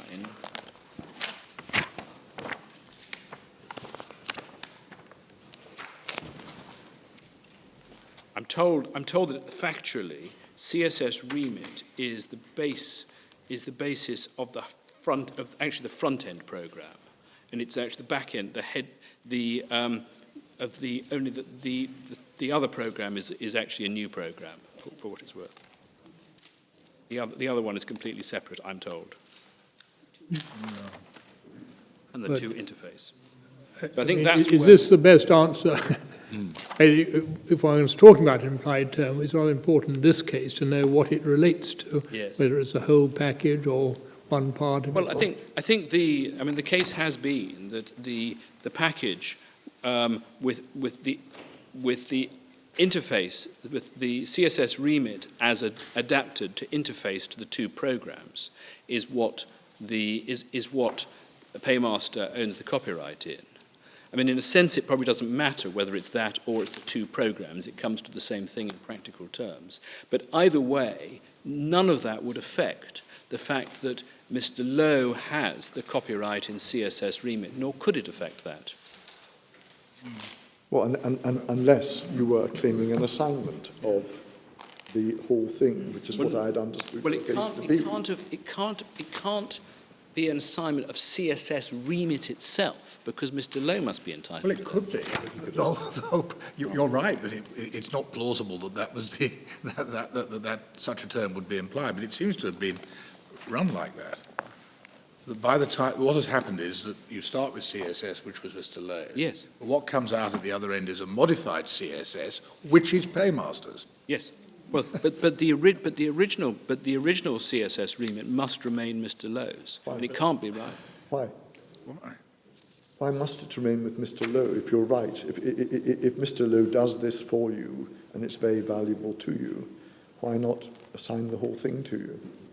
Which clearly he wouldn't have intended to do. I don't think I could succeed on a case to that extent. No, I think that would be going far too far. Yes, well, but where is the focus in the pleadings or in the evidence that what was assigned wasn't CSS remit, but was everything else? I mean, where has that been focused on anywhere? Well, I think, that's where the judge deals with it at 24, where he talks about the agreement in relation to the multi-payment software. I mean, I suspect it didn't have quite the focus that your lordship is putting on it now, but it's 24 of the judgment, where at page bundle 1, page 64. Well, that's just the Paymaster multi-payment software. Mm-hmm. And one of the problems with the doctrine of implied term is that there is the necessity test, or if you're going down the officious bystander route, it's not enough for the officious bystander to step in and say, well, I'm sure that wouldn't have been agreed. He's got to be able to say what would have been agreed with some clarity. Yes. In other words, it's not just a sort of pleading point. No, your lordship's absolutely. It's a problem that goes to whether a term ought to be implied. Of course. But what was being created was the interfaced multi-payment software with the two new programs, and that was what was being put, was the implied term related to that. I mean, in practical terms, it doesn't make any difference whether it relates to that or the two new programs, but that was certainly what was being put. So I was going to move, if I may, unless there's anything else on that, to the business plan. Now, I think your lordships really have a number of the points in respect to this.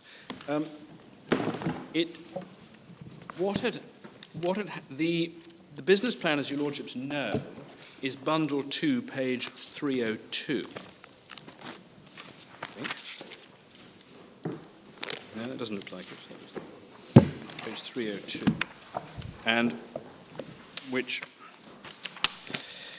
and what Mr. Goldson, and this was all about Mr. Goldson. Mr. Goldson, who was the chief executive of Grace Kennedy, had effectively said in his affidavit, we didn't use your business plan because its substance, and we'll look at it in a moment, was we had our own, which was used. And the tenor of his witness statement, of his affirmation, was we planned for the release of this product over a decade from 1990. And in effect, what he was saying was this was the culmination of long planning. And that was, I'm going to show you, Lordships, effectively taken apart in cross-examination, pretty well every element of that. The importance, it is important to have in mind the date of his affidavit, which was the 5th of September 2000. So what had happened was this was a response to the application for an injunction. And when Learned Friend makes submissions about the date of the inverted commas marketing plan of Grace Kennedy, the fact that he was putting in this affidavit on the 5th of September is quite significant. Now, if we just look at the planks of his affidavit at page 405 in bundle 2, please.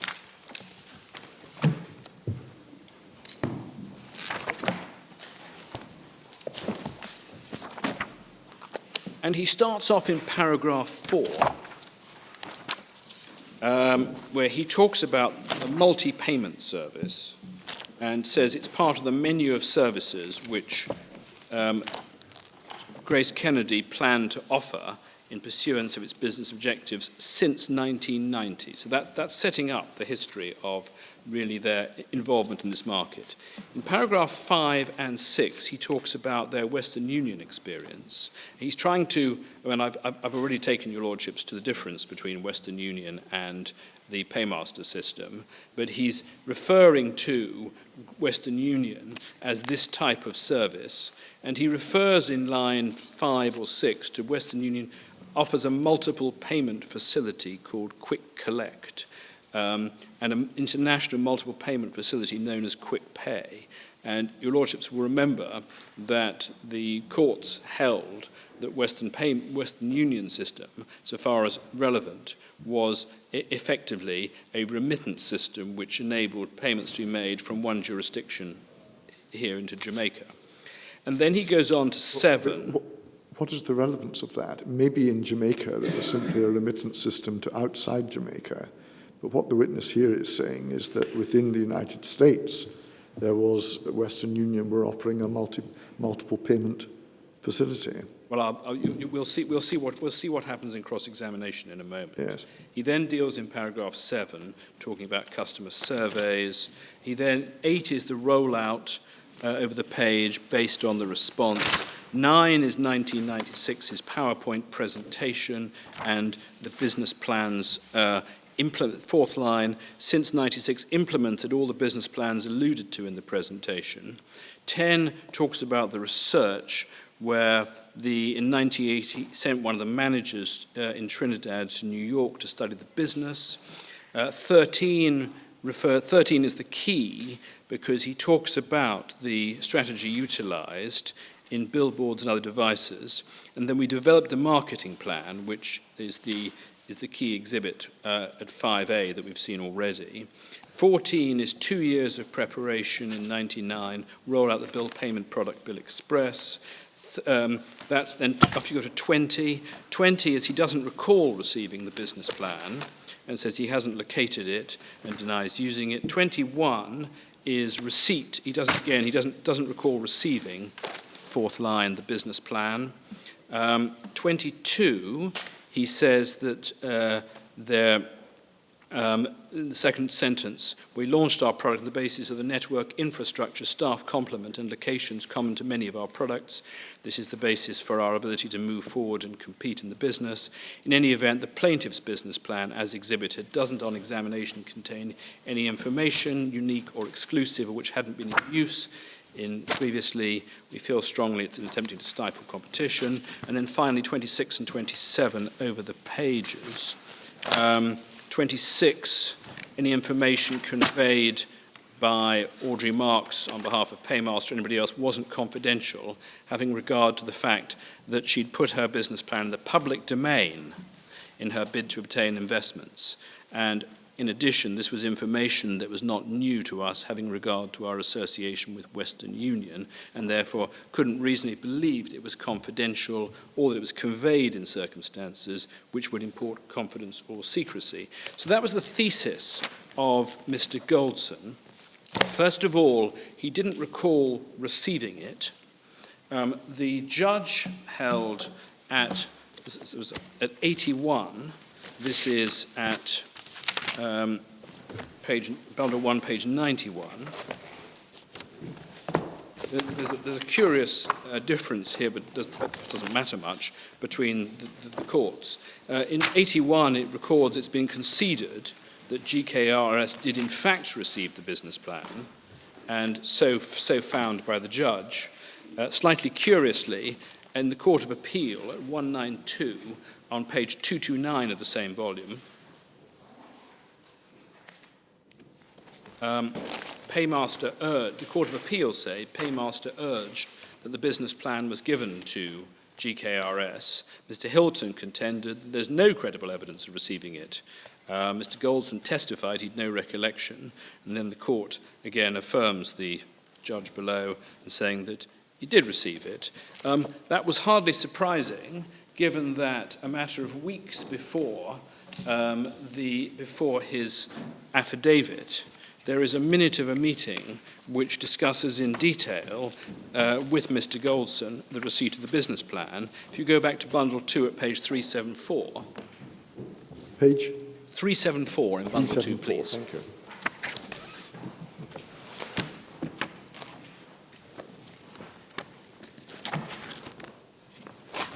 And there's a reference on page 374 itself to in the third paragraph, she then referred to meetings, to the business plan. But if you look then at 375, Mr. Goldson is present at this meeting. Bottom of 375, Ms. Marks reiterated, this is under heading 4, that she had a problem with the use of the business plan given to Goldson in 1996. However, Goldson said the business plan was given to Grace Kennedy as part of Grace Kennedy's due diligence process. At the time, Grace Kennedy wasn't interested in forming an alliance with Paymaster. As Marks said, after obtaining the business plan, Goldson sent his company's financial controller and IT personnel to Paymaster's head office on supposedly a further due diligence exercise. Marks stated that Goldson did at any time intimate, then and so forth. So here we have a dialogue on the 21st of July between Ms. Marks and Mr. Goldson about the use of the business plan, and Mr. Goldson then 6 weeks later in an affidavit says he doesn't remember receiving it. So then the next thing is, if we look at the documents he referred to, if you look in the same bundle at 419, he refers to a 1990 document at 419, which is the agency plan. And this, on the face of it, has nothing to do with, certainly has nothing to do with the product that was eventually marketed. The only reference to bill payment at all is short and not very relevant paragraph on page 423. So that document that he relied upon didn't take the matter any further. Then there was the document he referred to in his witness statement on a 1996 retreat, which you will find in bundle 4 at tab 1668.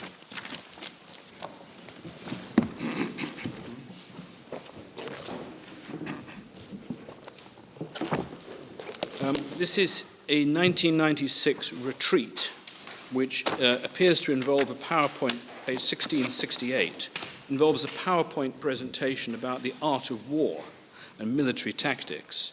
It was put to him in cross-examination that one of the tactics in war is to steal the other party's plans, but that doesn't matter. It has nothing to do with anything. It is all really to energize the troops, perhaps, but it's got nothing to do with this at all. So that was that document. If we then look at his cross-examination, please, at bundle 5, 2108, and we see what's said about it. The cross-examination by Dr. Barnett for Paymaster starts at 2108. far as relevant. And if I can take you to 2111, sorry, the copy on this is not brilliant. If you look at 2111 line 5, he's asked in cross-examination, would it be correct in saying the only reference to bill payment in that document, and that's the 1990 document we saw, is where you list a bullet under suggested solutions, yes, and then refers to that. And bullet 3, payment to institutions on behalf of the recipients as directed by the donor, yes. That's the only reference. And that's specifically rated to persons who've made remittances to Jamaica, but who wish the donees' bills to be paid by that remittance. Yes, that's the 1990 document. Between 1990 and 2000, did you make any effort, if I say you, I know what you mean, to commission the creation of a software for the conduct of a multi-payment service such as Paymaster was operating? Yes, we did. What did you do? We sent an executive who contacted a company by the name of Best. I think they're based in Chicago. I think around 98 we started the discussions. Best was a software provider with 500 customers.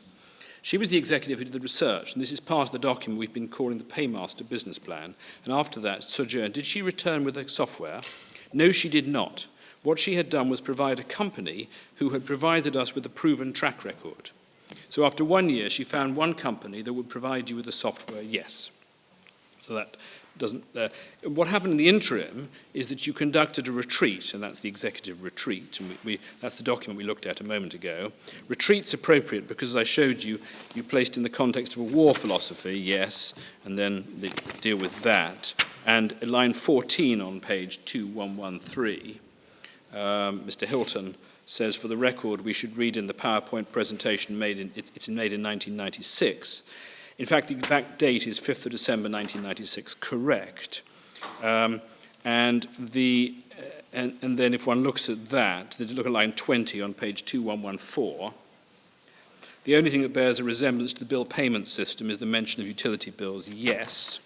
And then over the page on 2115, at line 8, please, in your strategy you set out in that document as well as in this, there is no development of any concept in respect of a multi-payment system. Show where it is. There was no need to develop at the point up to 96. There was no need to develop a multi-payment system. We had one already. That was quick way. You told us earlier that what you had was the receipt of remittances, which would be used to pay bills on behalf of the donees. And there's an issue about whether he said that. And then line 24, did you in 1990 have a system for the payment of utility bills from remittances sent from abroad for the benefit of persons in Jamaica? No, we had it the other way round. When first did you have that facility? In 2000. And then and if we go on to, that deals with the system. And then if we go to 2130, please.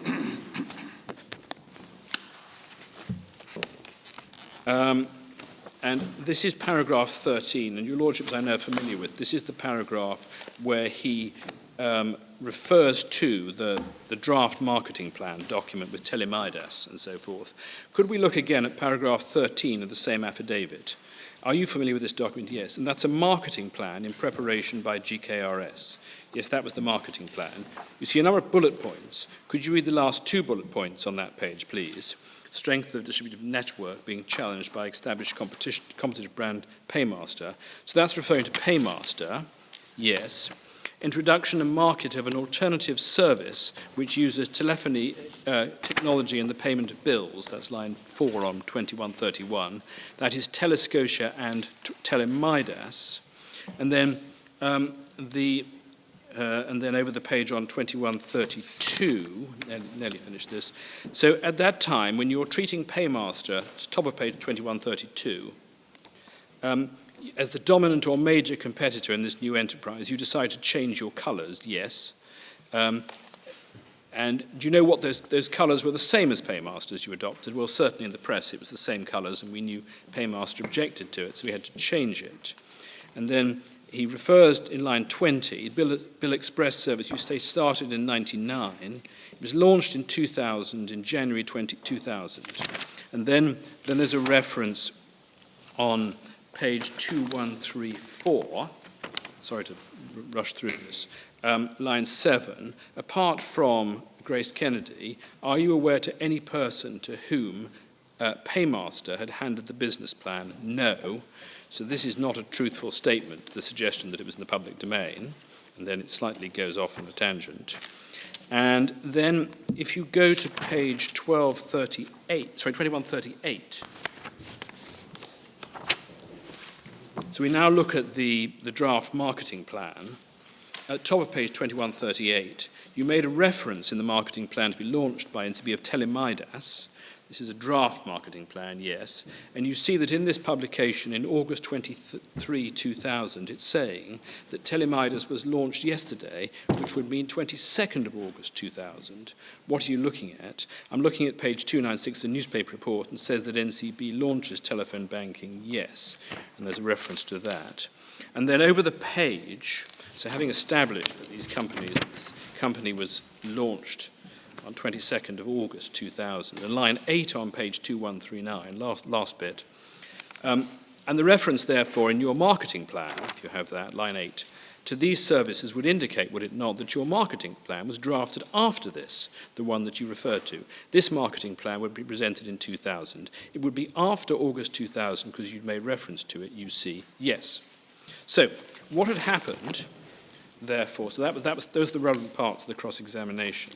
So if one looks at the various planks, so in terms of producing documents, it turns out that the document that he had put forward in paragraph 13 of his affidavit as being the marketing plan, which had been the culmination of what had happened before, could not have been written before the 22nd of August 2000, because that was the date of when the Telemidas business started. And yet his affidavit was signed on the 5th of September, less than 2 weeks thereafter. So it was that, he said he didn't remember having seen the business plan at all, or having received it, although the minutes of a meeting 6 weeks before said that he had. He was asked to refer to he was referred to all these documents which he'd relied upon as part of the history of building up this product, but none of them actually referred to it at all in any sense. There is no document that he produced which actually showed any form of marketing or marketing plan, and effectively he had been caught out in his affidavit in respect of it. So the position on the business plan was that it wasn't Mr. Goldson's case, or wasn't GKRS's case, that they couldn't bring the product to the market, that they could bring this product to the market without a business plan. On the contrary, what he says is, yes, we did have a business plan, and refers to this document, which is obviously drafted for the purpose of the litigation.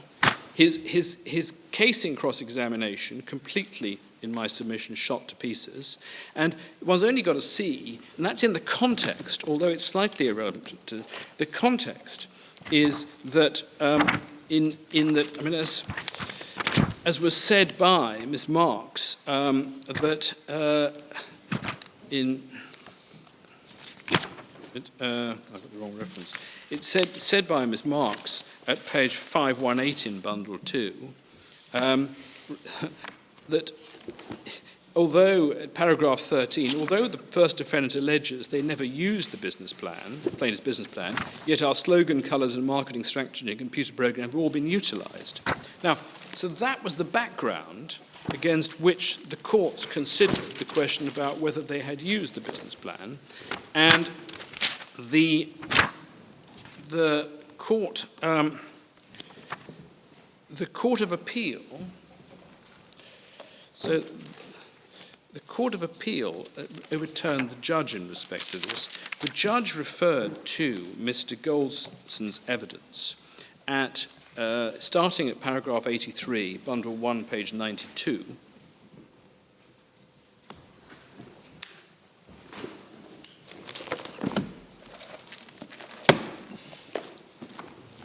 And at paragraph 86,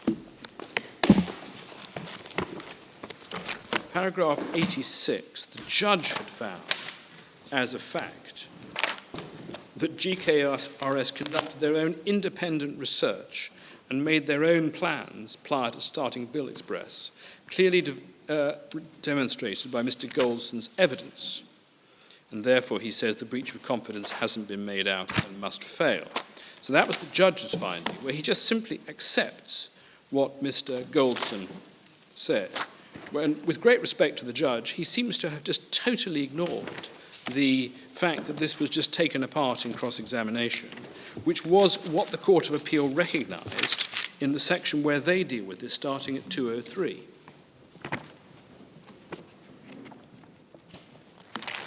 And the Court of Appeal start at 203 to say the final question to be addressed. Sorry, page 203, MS page 203. MS 233, I'm so sorry. Paragraph 203. What the judge relied on in paragraph 86 was the evidence of the Western Union manager, Miss Tong, being sent to New York to study the business. That seems to have been what he attached quite weight to, as well as the obtaining of the software. I think that's come out, and that turns out to be the official who was sent abroad, who was referred to, who found a company, but no more than that. That seems to be the. It was mentioned in the cross-examination, and it was presented as a question. Well, all she did was find one company, and she found a company who might be able to help. She identified them. All that's it's bundle 5, page 2112. Yes, you perhaps need to turn I saw that exchange, but that's the only reference. That's the reference to that. And as it was put in line 16 on page 2112, what that amounts to is after 1 year, she found one company that would provide you with the software. But. Which may well be true, but there's been no exploration as to what else she did during that year. Well, I think the previous page does precisely that. I mean, it's Which page are we on now? 2111. If you look at the bottom of page 2111, this is the question starts between 1990 and 2000. Did you make any effort to commission it? Yes, we did. And so the question is open in the sense that the questioner is asking what steps were taken, and this is the answer, which specifically about software. Yes, isn't it? And she's the one who found best, isn't she? She's the one who found yes. best. All that is, that's exactly the point. All that is about the software. I mean, the fact is that Mr. Goldson was saying that he had a relationship with Western Union, who had certain products that a female executive went overseas for a year to study business, and one of the things that she obviously found was the best software company. But the difficulty with Mr. Goldson's evidence was that there wasn't a single document he produced which supported any form of prior preparations. That is a valid point. And on the contrary, he purported to produce a series of documents which he was relying on as being relevant. And when they were examined, they came to nothing. And on the contrary, in terms of Telemidas, your Lordship knows the point in respect to that. The judge clearly regarded Mr. Goldson as a reliable witness on this point. And you have made a number of points, some of which I see are quite powerful, that Mr. Goldson twisted and turned on other points, in fact.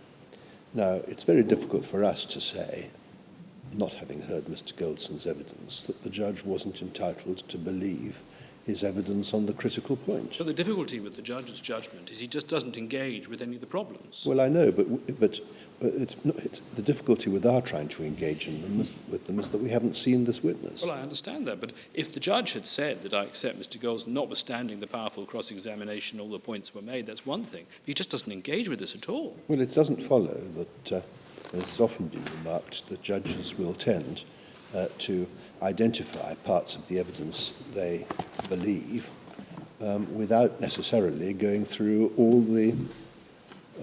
the other evidence. You can't assume that he did not have in mind the oral evidence that Mr. Goldson gave, simply because he didn't mention it. Well, how can he deal? I mean, there's Mr.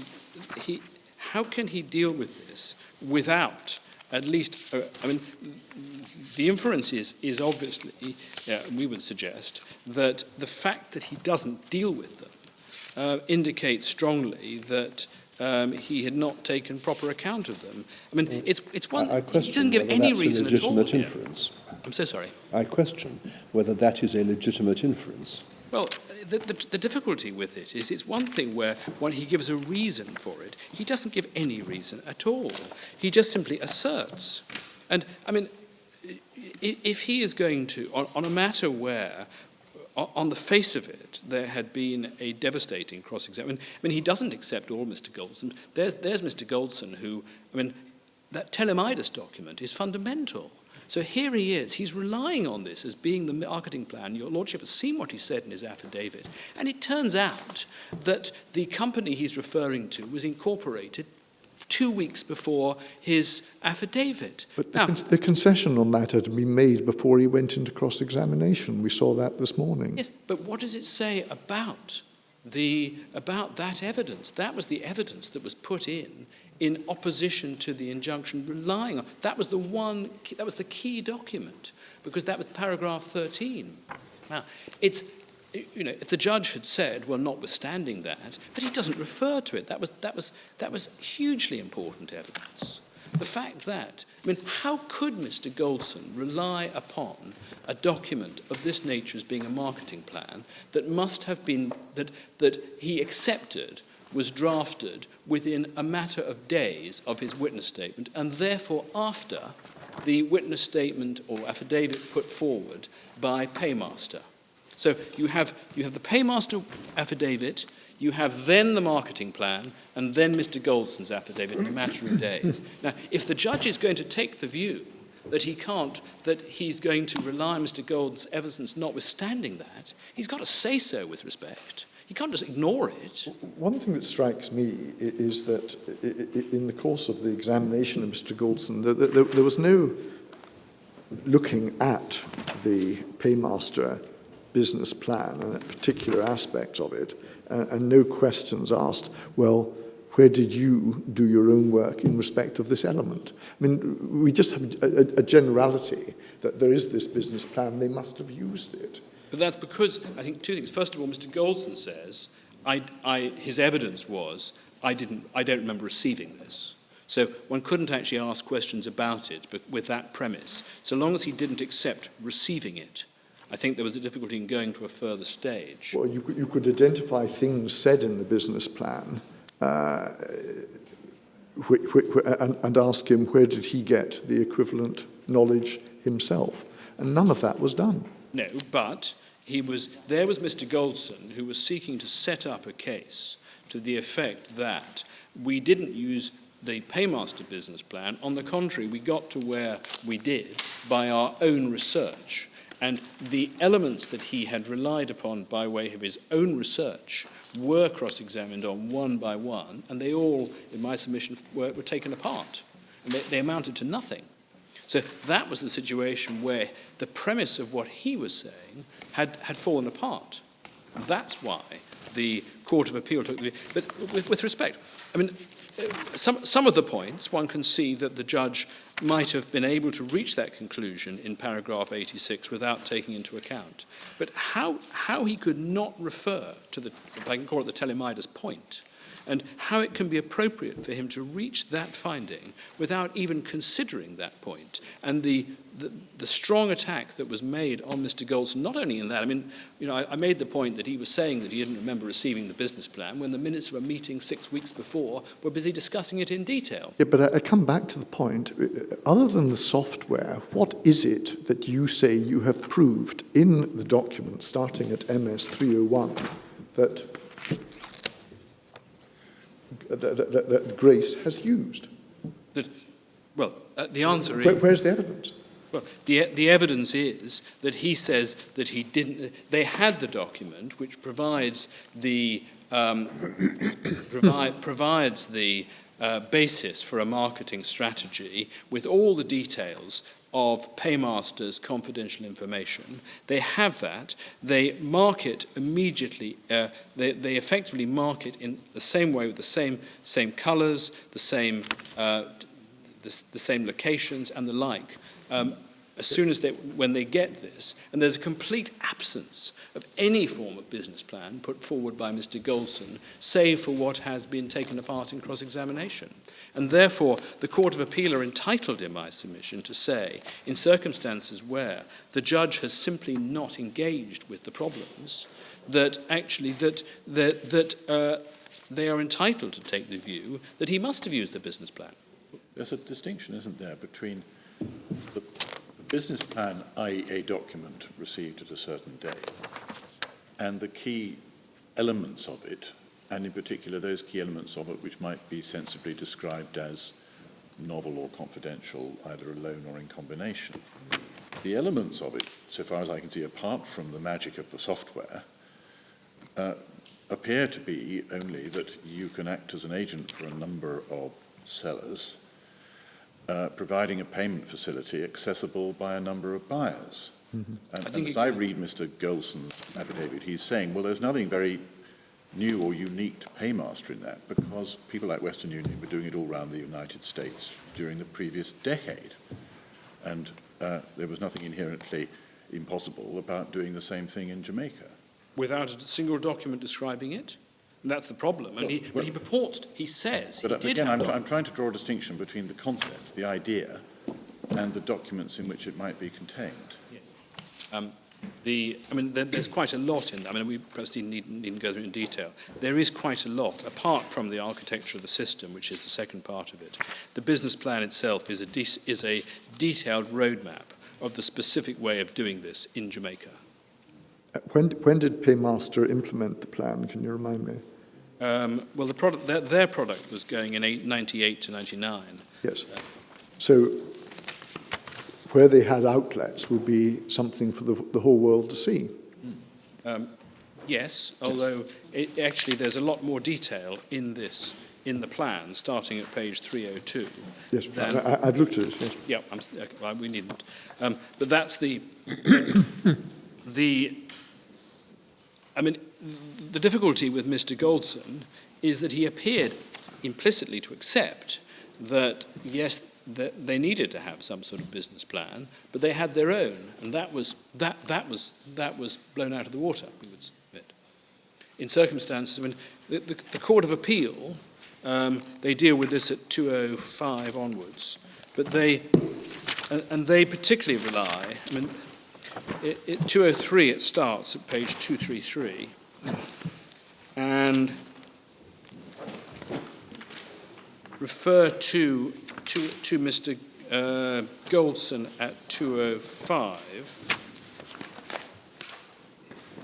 and then they pose the question at the end of 205, top of page 235, can it be accepted that GKRS used its research to bring its own plan into operation? That's the question that they are, because that was what Mr. Goldson was saying, as a reference to a table that was produced at the trial, for the trial, which, and then in 206. 207. That table was at MS 1666. Yes, we might just glance at that. I didn't see that had any relevance to anything because if you look at 1666 in Bundle 4, Your Lordship's quite right. Well, the Court of Appeal found on the existence of this, which shows that the compiler of this table must have seen a 1996 business plan. But I think also, I think it was compiled for the purpose of the litigation. Yes. Yes, it was. So, and the difficulty I think is that it's talking about comparison of business plans, but effectively there wasn't a GKRS business plan. If it's right that the one that's referred to by Mr. Goldson was only produced after the witness state, the affidavit by Paymaster at the end of August 2000, there was no document. And I think all this document is really doing is looking at some of the detailed points. It doesn't deal with the substantial differences between the softwares. No, but the point nevertheless remains. Western Union were in the payments market, albeit not in this field. GKRS had a relationship with what Western Union was doing, and we can see from this document, if you compare the two, that there's a very close relationship between GKRS's actual behaviour in 2000 and what Western Union were doing. And presumably this document was produced to support the contention that most of what GKRS needed came from their experience with Western Union. Well, the difficulty is that unless one actually sees, then we go back to Mr. Goldson, because Mr. Goldson was there explaining what research they did. And you have my submissions about the cross-examination of Mr. Goldson. Yes, so if you can't rely upon that, then what is there in respect of what GKRS had been doing?